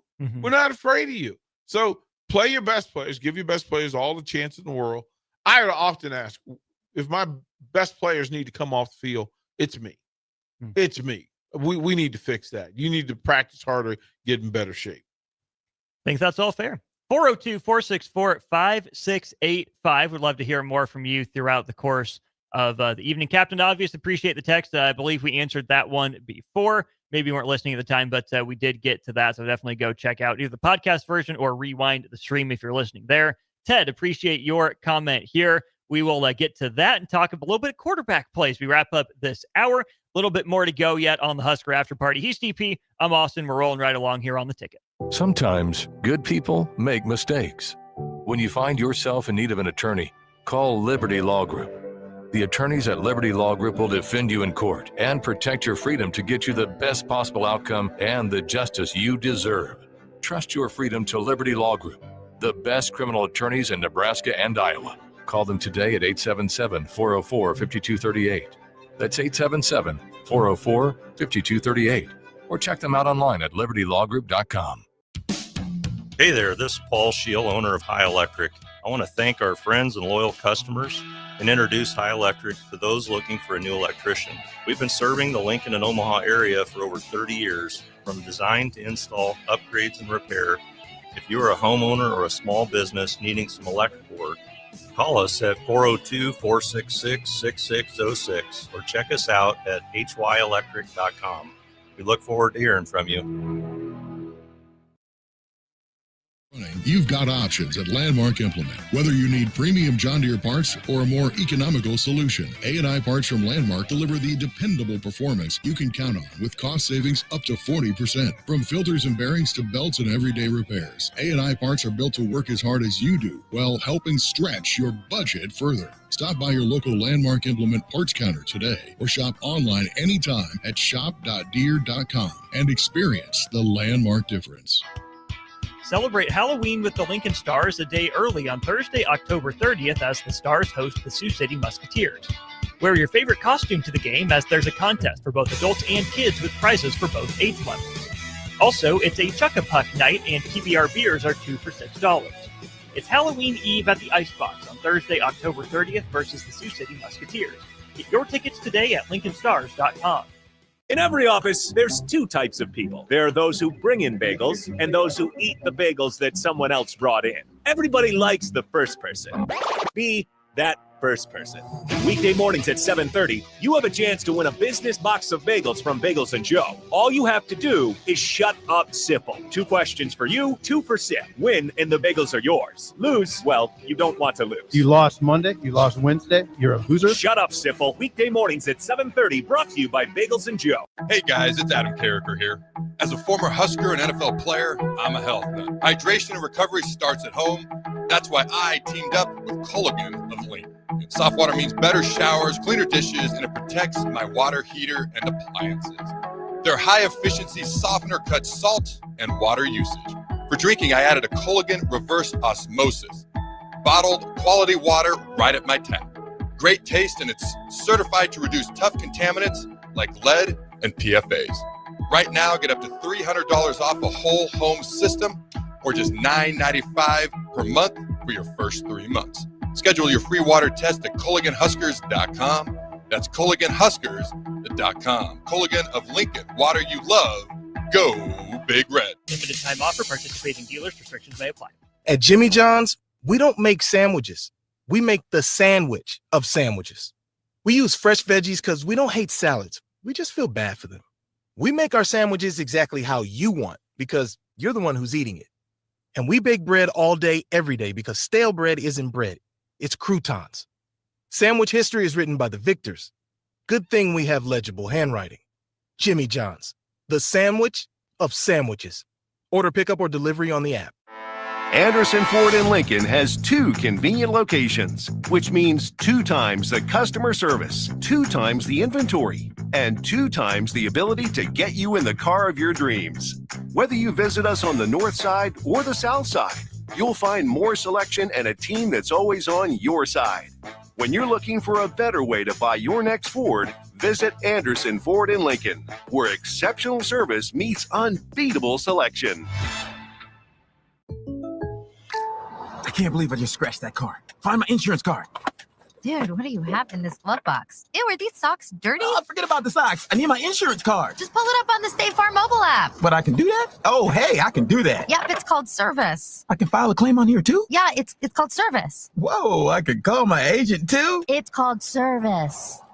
Call your local State Farm agent, Vinny Krikak, today at 402-474-1173.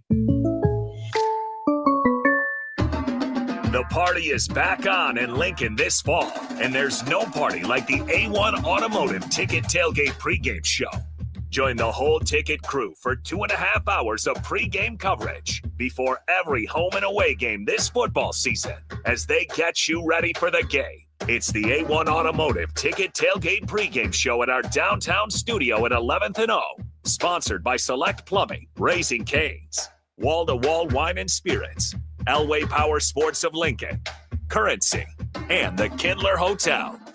MWR is dedicated to building attractive, affordable steel buildings that exceed your expectations. From commercial to residential to agriculture storage, steel buildings are cost-effective, attractive, and versatile. Plus, they're a lasting investment and an ideal choice. MWR uses Sentinel Building Systems out of Albion and can service you all over the state and region. If you have interest in a steel building, post-frame building, or fencing, give MWR a call today at 402-980-5273 or go to mwrbuildingandfence.com.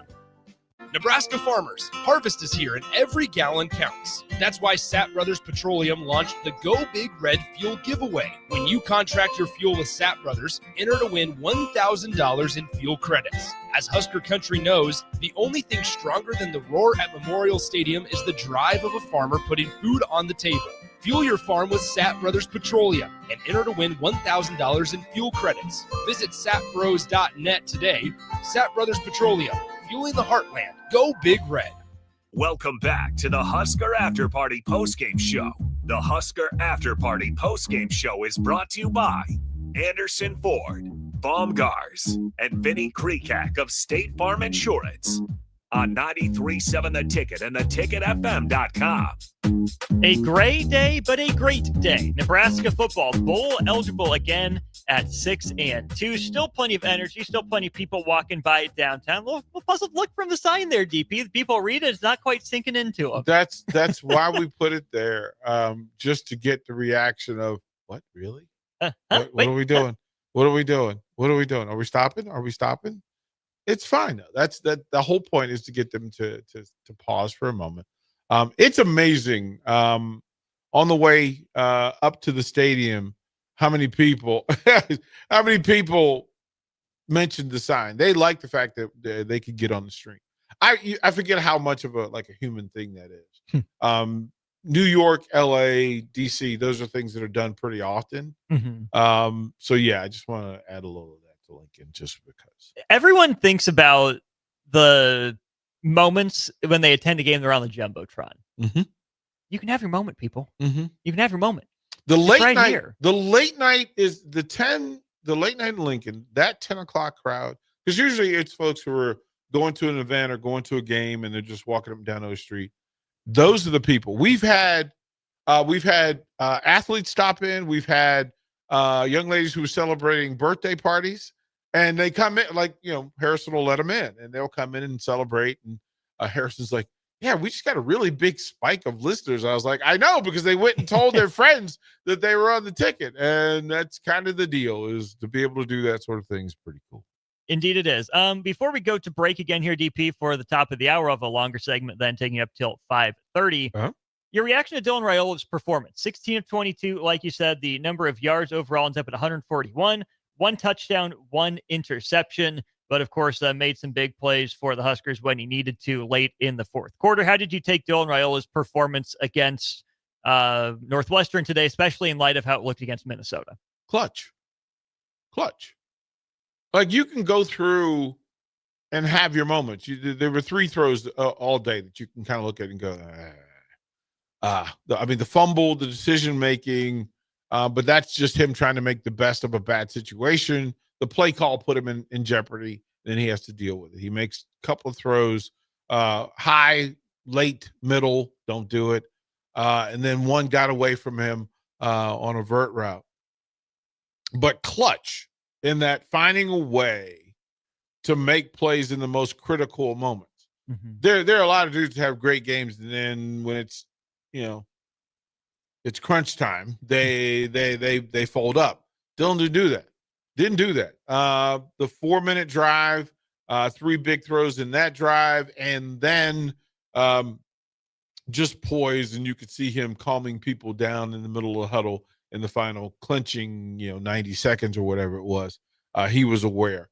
Again, 22 throws, 1 sack, 1 interception. professional, effective clutch. Bad interception, bad time for it, but complimentary football. Yeah. You know, he made a mistake. His defense picked him right back up. Then when presented with another opportunity, said, yep, I got you. You got me. I got you now. Well, and it's also the thing of offensive coordinators and quarterback coach not putting the quarterback in a position to do a bad thing, right? I was screaming, run the dang ball. Like, I was screaming that. And if I'm screaming that, then that's probably the tendency that Northwestern – but here's the thing. Okay, so if you go back and watch that interception, there's a couple of things in play. One, it's first down, and it should have held the linebacker on the zone read. It should have, except maybe a bit of a tell because Dylan his eyes stayed too active late in the play call for it to be a run. Looking for where am I going to take this? And Ulich really was reading. As a matter of fact, he was almost playing. He was trying to get Dylan to throw to the space. And so he kind of lured him in. And then that's the only way he makes that play. A hard thrown ball in that space. It's hard if you're not expecting to make that play. You don't make that. You don't make that play. So that's a fixable thing when they go back and look at film. And there's a big part of it as well that sometimes when you hear coaches or players say, I have to go back and look at the film, that's legitimately what you need to do and mean to do. Go back and look at film. He'll see what I saw, which was in the run set of this, if I'm just going to run the ball, I'd have got in and out of the huddle, and I would have paid no attention to that space. He literally looked the space down. He tipped his pitch. Yep. That's what it was. Yep. Works out in the end. Made Husker fans a little uncomfy. Yep. But you know what? Nebraska wins. They move again to 6-2 on the season. They are bowl eligible and plenty to play for in the month of November. Let's talk about that and get some more of your comments and questions over the next half an hour of our show. 402-464-5685. It is indeed a Husker after party. Nebraska beats Northwestern 28-21. We'll be back with more postgame here on The Ticket. Anderson Ford in Lincoln has 2 convenient locations, which means 2 times the customer service, 2 times the inventory, and 2 times the ability to get you in the car of your dreams. Whether you visit us on the north side or the south side, you'll find more selection and a team that's always on your side. When you're looking for a better way to buy your next Ford, visit Anderson Ford in Lincoln, where exceptional service meets unbeatable selection. Baumgart's loyalty shopping event is happening today. Loyalty Rewards members can save $50 on their purchase of $200 or more. You heard that right. Spend $200 or more on any merchandise of your choosing in the store, so no gift cards, and you'll save $50 instantly. The $200 spend is pre-tax and cannot be combined with other discounts or offers. It's all happening today only. So sign up as a loyalty member and save only at your neighborhood Baumgart's. This is Lincoln's home for sports talk on the FM dial. Also online at theticketfm.com. On the internet, KNTK FM Firth, 93.7 The Ticket. MWR is dedicated to building attractive, affordable steel buildings that exceed your expectations. From commercial to residential to agriculture storage, steel buildings are cost-effective, attractive, and versatile. Plus, they're a lasting investment and an ideal choice. MWR uses Sentinel Building Systems out of Albion and can service you all over the state and region. If you have interest in a steel building, post-frame building, or fencing, give MWR a call today at 402-980-5273 or go to mwrbuildingandfence.com. Hey guys, it's Adam Carricker here. As a former Husker and NFL player, I'm a health nut. Hydration and recovery starts at home. That's why I teamed up with Culligan of Lincoln. Soft water means better showers, cleaner dishes, and it protects my water heater and appliances. Their high-efficiency softener cuts salt and water usage. For drinking, I added a Culligan reverse osmosis. Bottled quality water right at my tap. Great taste, and it's certified to reduce tough contaminants like lead and PFAs. Right now, get up to $300 off a whole home system or just $9.95 per month for your first 3 months. Schedule your free water test at CulliganHuskers.com. That's CulliganHuskers.com. Culligan of Lincoln, water you love. Go Big Red. Limited time offer. Participating dealers. Restrictions may apply. When it comes to keeping your equipment running, you've got options at Landmark Implement. Whether you need premium John Deere parts or a more economical solution, A&I parts from Landmark deliver the dependable performance you can count on with cost savings up to 40%. From filters and bearings to belts and everyday repairs, A&I parts are built to work as hard as you do while helping stretch your budget further. Stop by your local Landmark Implement parts counter today or shop online anytime at shop.deere.com and experience the Landmark difference. Nebraska farmers, harvest is here and every gallon counts. That's why Sapp Brothers Petroleum launched the Go Big Red Fuel Giveaway. When you contract your fuel with Sapp Brothers, enter to win $1,000 in fuel credits. As Husker Country knows, the only thing stronger than the roar at Memorial Stadium is the drive of a farmer putting food on the table. Fuel your farm with Sapp Brothers Petroleum and enter to win $1,000 in fuel credits. Visit sapbros.net today. Sapp Brothers Petroleum, fueling the heartland. Go Big Red. Rico here with HIS Auto Care at 70th and Van Dorn, letting you know HIS is a great place to bring your vehicle for service. With superior service bumper to bumper, we'll treat your vehicle like it's your mother's. Doesn't get any better than that. So call 402-488-8934 and HIS Auto will make you glad you did. 5% off, mention this ad, and for sure your mother will be proud you called. 402-488-8934, HIS Auto Care, 70th and Van Dorn. God bless you. The party is back on in Lincoln this fall, and there's no party like the A1 Automotive Ticket Tailgate pregame show. Join the whole ticket crew for 2.5 hours of pregame coverage before every home and away game this football season as they get you ready for the game. It's the A1 Automotive Ticket Tailgate pregame show at our downtown studio at 11th and O. Sponsored by Select Plumbing, Raising Cane's, Wall to Wall Wine and Spirits, Elway Power Sports of Lincoln, Currency, and the Kindler Hotel. Load up on meat and more this fall at the Mercado by Certified Piedmontese. From now through the end of November, Ferndale fresh turkeys are just $3.99 per pound and in limited stock, perfect for your holiday meals. Plus, you can stop by for lunch on Fired Up Thursday at the Mercado East or Fired Up Friday at the Mercado North. With locations at 84th and Havelock, 30th and Yankee Hill, and now 85th and Old Cheney in Lincoln, or 168th and Maple in Omaha, get to the Mercado today for the best meat in town.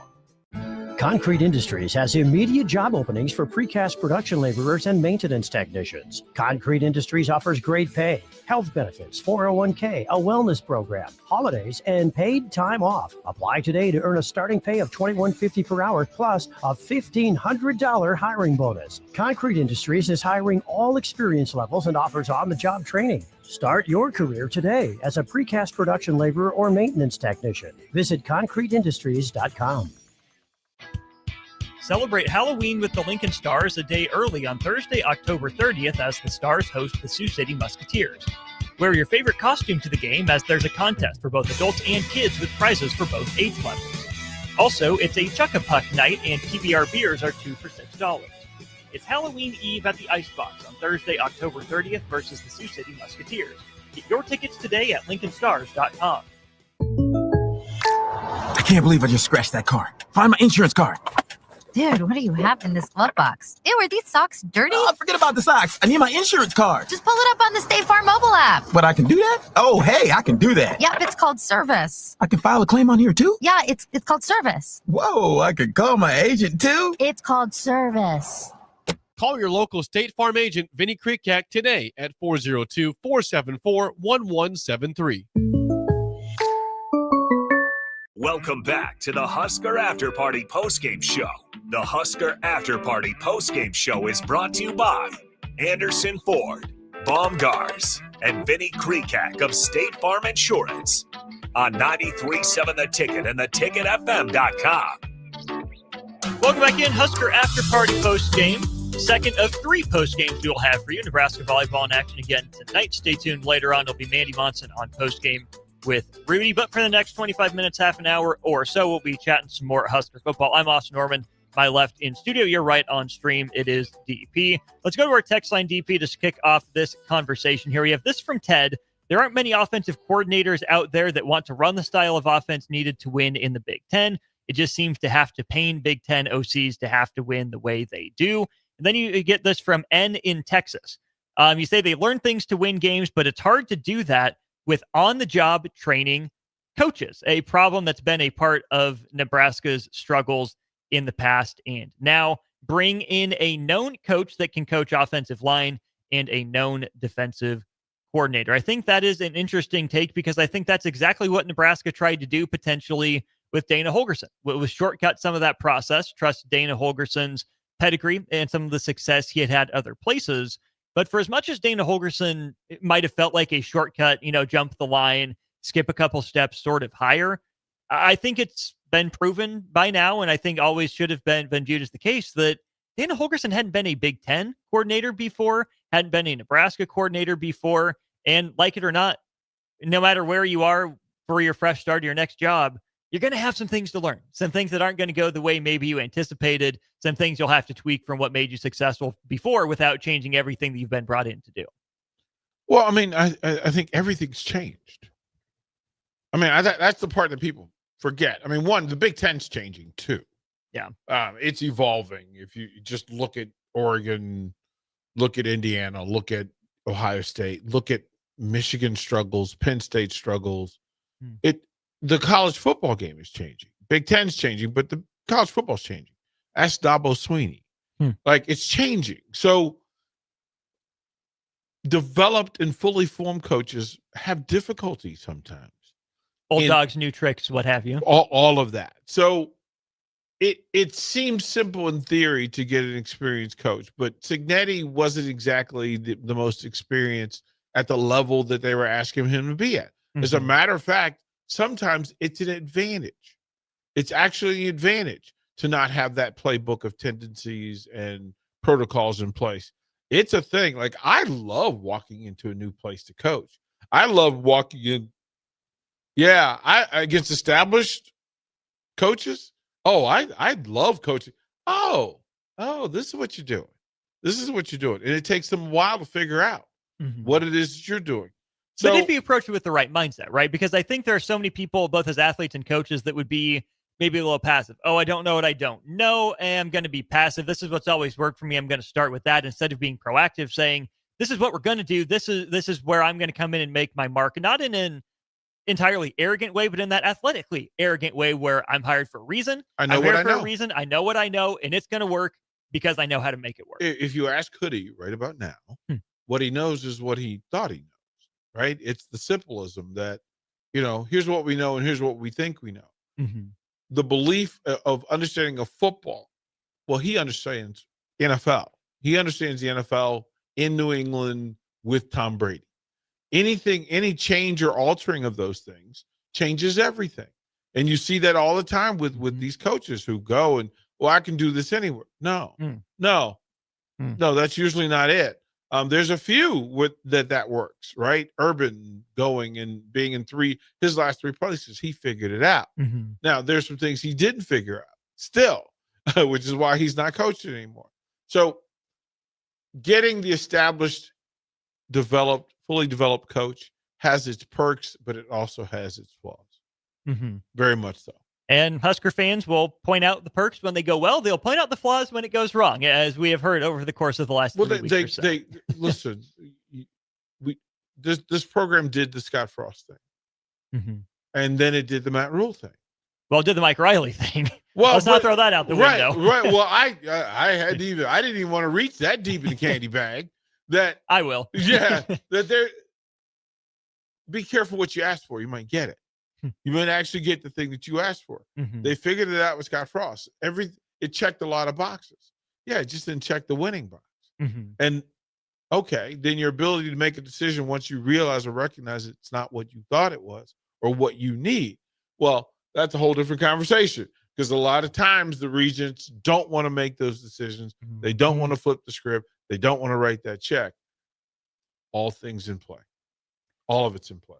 A lot in play for Nebraska moving into the month of November. If we break this down into hockey-style periods, DP as in we look at the season in thirds, we can see Nebraska is through now the second third, the middle third of its season. The first chapter, the first period, ended with Nebraska at 3-1.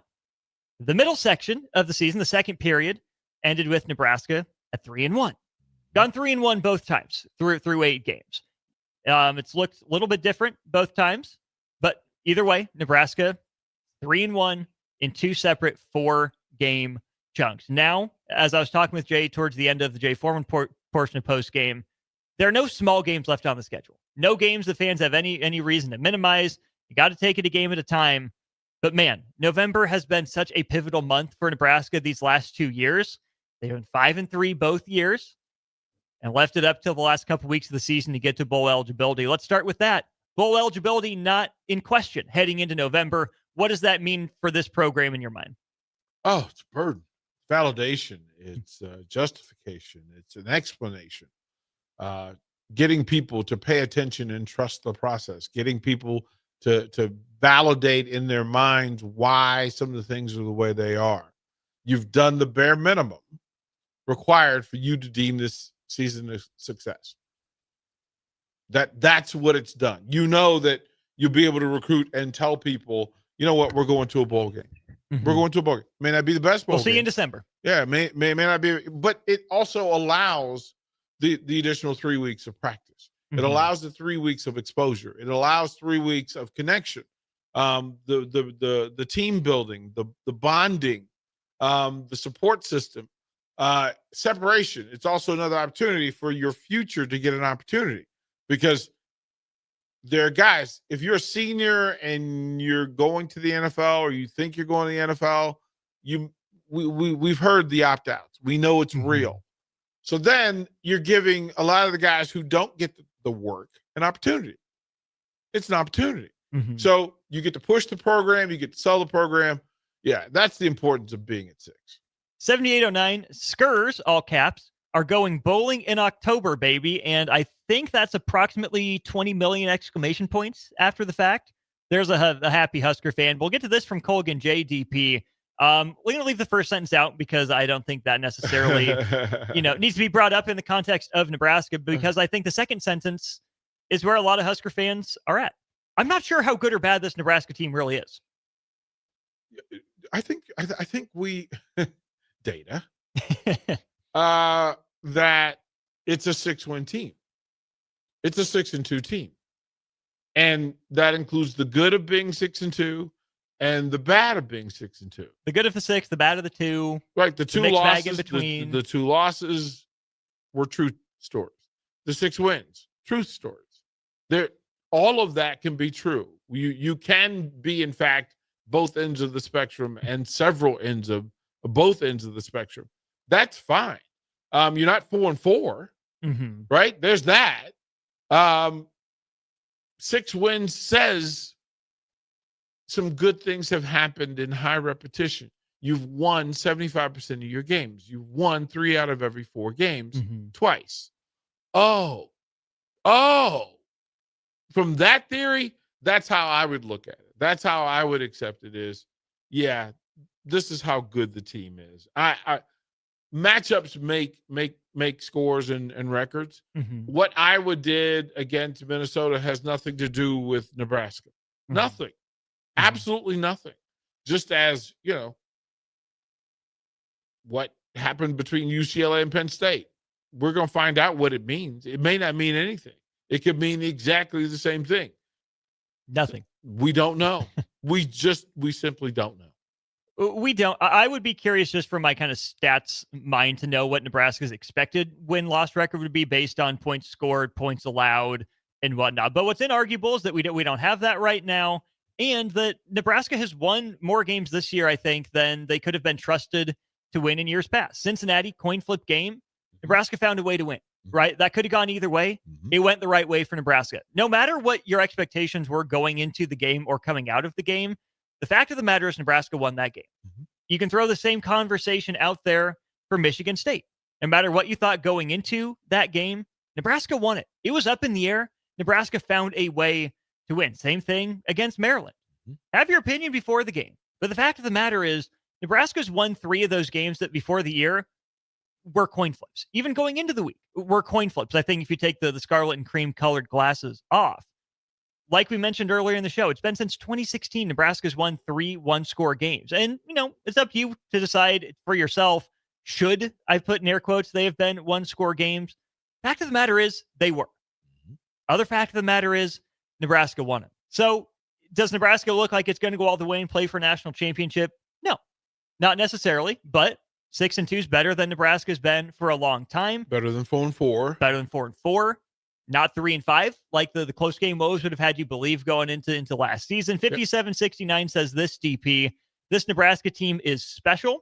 If Nebraska beats USC, I'm rebuying a Husker hat. Apparently, jumped off the Husker bandwagon, ditched the hat, and is in the market for another one potentially after next week. I'll say this. Nebraska's in position to be in position. You know, Nebraska's on the outside looking in of everything it wanted to accomplish going into the season. Mm-hmm. But Nebraska's got 4 more opportunities. Take them week by week, what have you. Not going to say 10-2 is what I'm predicting, but at the very least, it's on the table. It is a fact that it is possible, not that it is going to happen. And man, that's more than you could have said for a lot of Husker teams in years past. And that's a fact. Teams recent and loud and present. We're still trying to scrub some of the stink off, as a matter of fact. Still bathing that tomato juice. Yeah. I mean, listen, to say that, and I find it fascinating that there are Huskers, people who live here who do not have Husker hats. Well, that number's from California, so not much more of an excuse for that either. well, I guess we should ask him whether he has a USC hat. See that, or UCLA. I'm hoping it's a UCSD. Give me a San Diego hat here. A Toros? I'm hoping more for UCSD. Okay. But then the Toreros, okay. But John Cook would have words with me over his past in San Diego. Okay. So I'm good either way. I wasn't real sure, but not anti-Fullerton. You could have said Aztec. You could have. Yeah. You could go San Diego State. That's the beauty of being in that area. Fresno. I have a Cal State Fullerton. I miss Cal State Fullerton being in Omaha. That's one of those weird off-the-wall teams that you just got to love. And then they just haven't been here for too long. I loved them because I got connected to them for basketball. There we go. Recruited a couple of their players. There we go. Babacar Kamara played big for me. How about that? Yeah. All right. And called a couple of games for them back in 2007. 7 and 8. Yeah. I called a couple of games for Cal State Fullerton, Cal State Bakersfield, and University of California, Riverside. Riverside called a couple of games for Do you remember what Riverside did to Nebraska men's basketball? Yes. that was brought up. Yeah, that was brought up several times. It's a pride thing for them. Mm-hmm. It's a pride thing for them and an embarrassment for Nebraska. But that program's moved on. As Matt Rule would say, his program has moved on. Certainly Minnesota, I think, now has to be in the rear view. It's time, DP, as Nebraska turns the calendar to November, a pivotal November. Not a November that means everything and anything, about the direction of the program, but certainly what will be a revealing November. Nebraska, it seemed like, took, if not all the right lessons away, some of the wrong lessons away from wins over Michigan State and Maryland in terms of what it was going to take to win Big Ten games. Came to light against Minnesota. They readjusted. They beat Northwestern here today.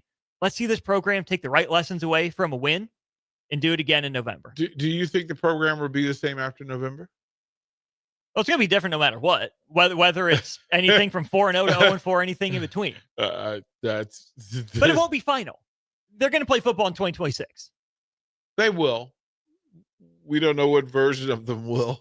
Right. But we can only learn so much from 2025 they'll tell us about 2026 in this day and age. I think we're going to have an interesting stretch. We're planning on it. We're banking on it. I think there's going to be, 57-69. Cali guy, but Husker fan. I have USC season tickets, but I sell them. Interesting. Huh. Not going to the Coliseum, are we? Can I say that I'm not a fan of the Coliseum? Okay. To watch please. Games in. Have you never been there? It is cavernous. I became more loving of the Rose Bowl than the Coliseum. The Coliseum just feels like there's too much of everything. It's just vast. Wine and cheese? No, way over there. Like you could be in the 10th row, and you would have to cross O Street to do it. Like it's like Gotcha. and then the seats it's way. Like, think Olympic Village. You're way over there. There are people you could have friends. You could have friends at the Coliseum with you that you will not see. Like, and the likelihood that you're gonna go from where you are to where they are, you better meet them before the game or after, because you're not getting there in time for halftime. No. Rose Bowl, it's just a bowl. It's just a bowl, and it's with a very nice view over the top of the bowl, I've been told. Yeah, if that's your thing, not my thing. Not looking out over top of the Rose Bowl. No, it's not really a thing. Corbase is not like the Coliseum. We get on Box bad list. I would tell that to Box to his face. Monday at 11. It's just not. It's just not. Like, not worth the reputation. There are Super Bowls there. Like, I think Dodger Stadium is overrated. I think it's overrated. A renovation is in order. I think modernization is required. I would rather go to Anaheim Stadium than Dodger Stadium. You only watch Mike Trout play at one of them 81 times a year. So. That's the thing, right? So I hold the feather. I hold flowers for the old stadiums. I get it, but the older I get, the more I'm like, no, renovate that sucker.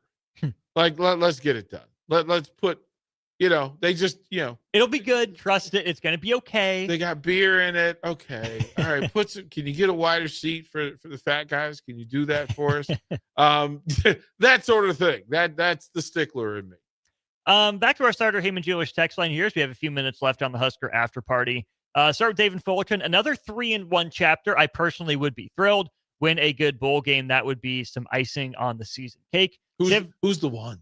That's what we'll get to here. Who's the one? 7809. I have my prediction poster in my garage. I had Nebraska going 8-4. If they get there, I am still good. DP, right now, we mentioned that Nebraska has gone 3-1 in two separate 4-game chunks of the season.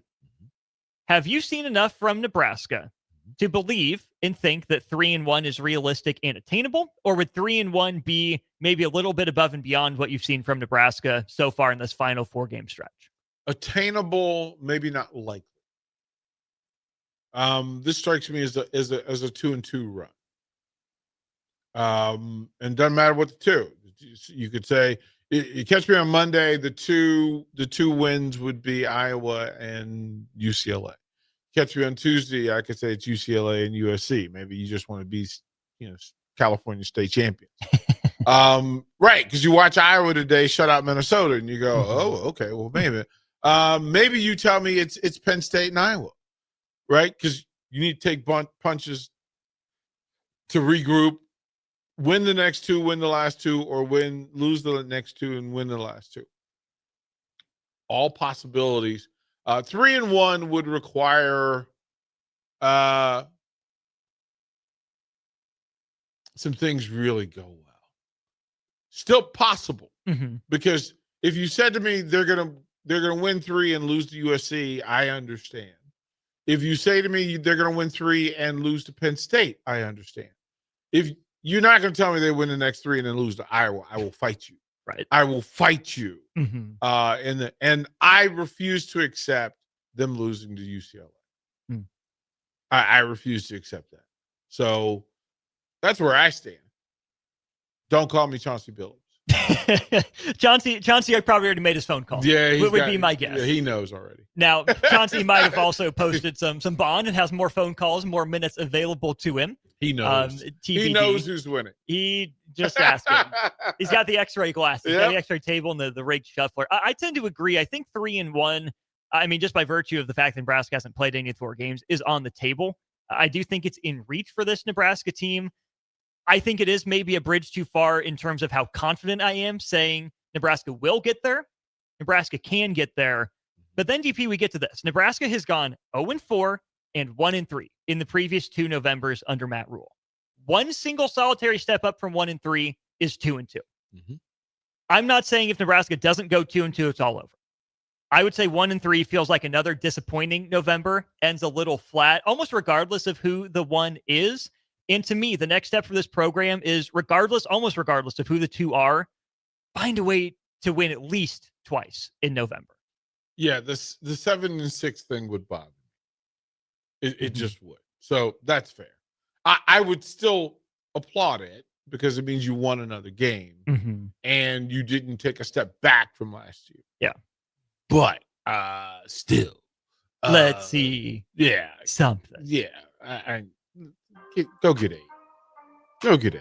It's out there for him. Go get 8. It's out there for him because Nebraska moves to 6-2 today, a 28-21 win for the Huskers over the Wildcats of Northwestern. 7809 says, yep, you guys seem like you're on board with me. Plenty more to talk about regarding this game over the course of tomorrow, of course, and then getting back into the regular weekly programming on Monday. Big thanks to the 3 wonderful sponsors of our post-game shows here on The Ticket: Anderson Ford of Lincoln, Vinnie Krikak of State Farm, and Baumgart. For Jay Foreman, for DP, this is Austin Norman signing off. Don't go anywhere. Husker volleyball plays tonight. Mandy Monson in the house to break down the Huskers win potentially over Michigan State. 30 sets in a row the Huskers have won. Can they keep that rolling? We will see. Don't go anywhere. More stuff comes your way next on The Ticket.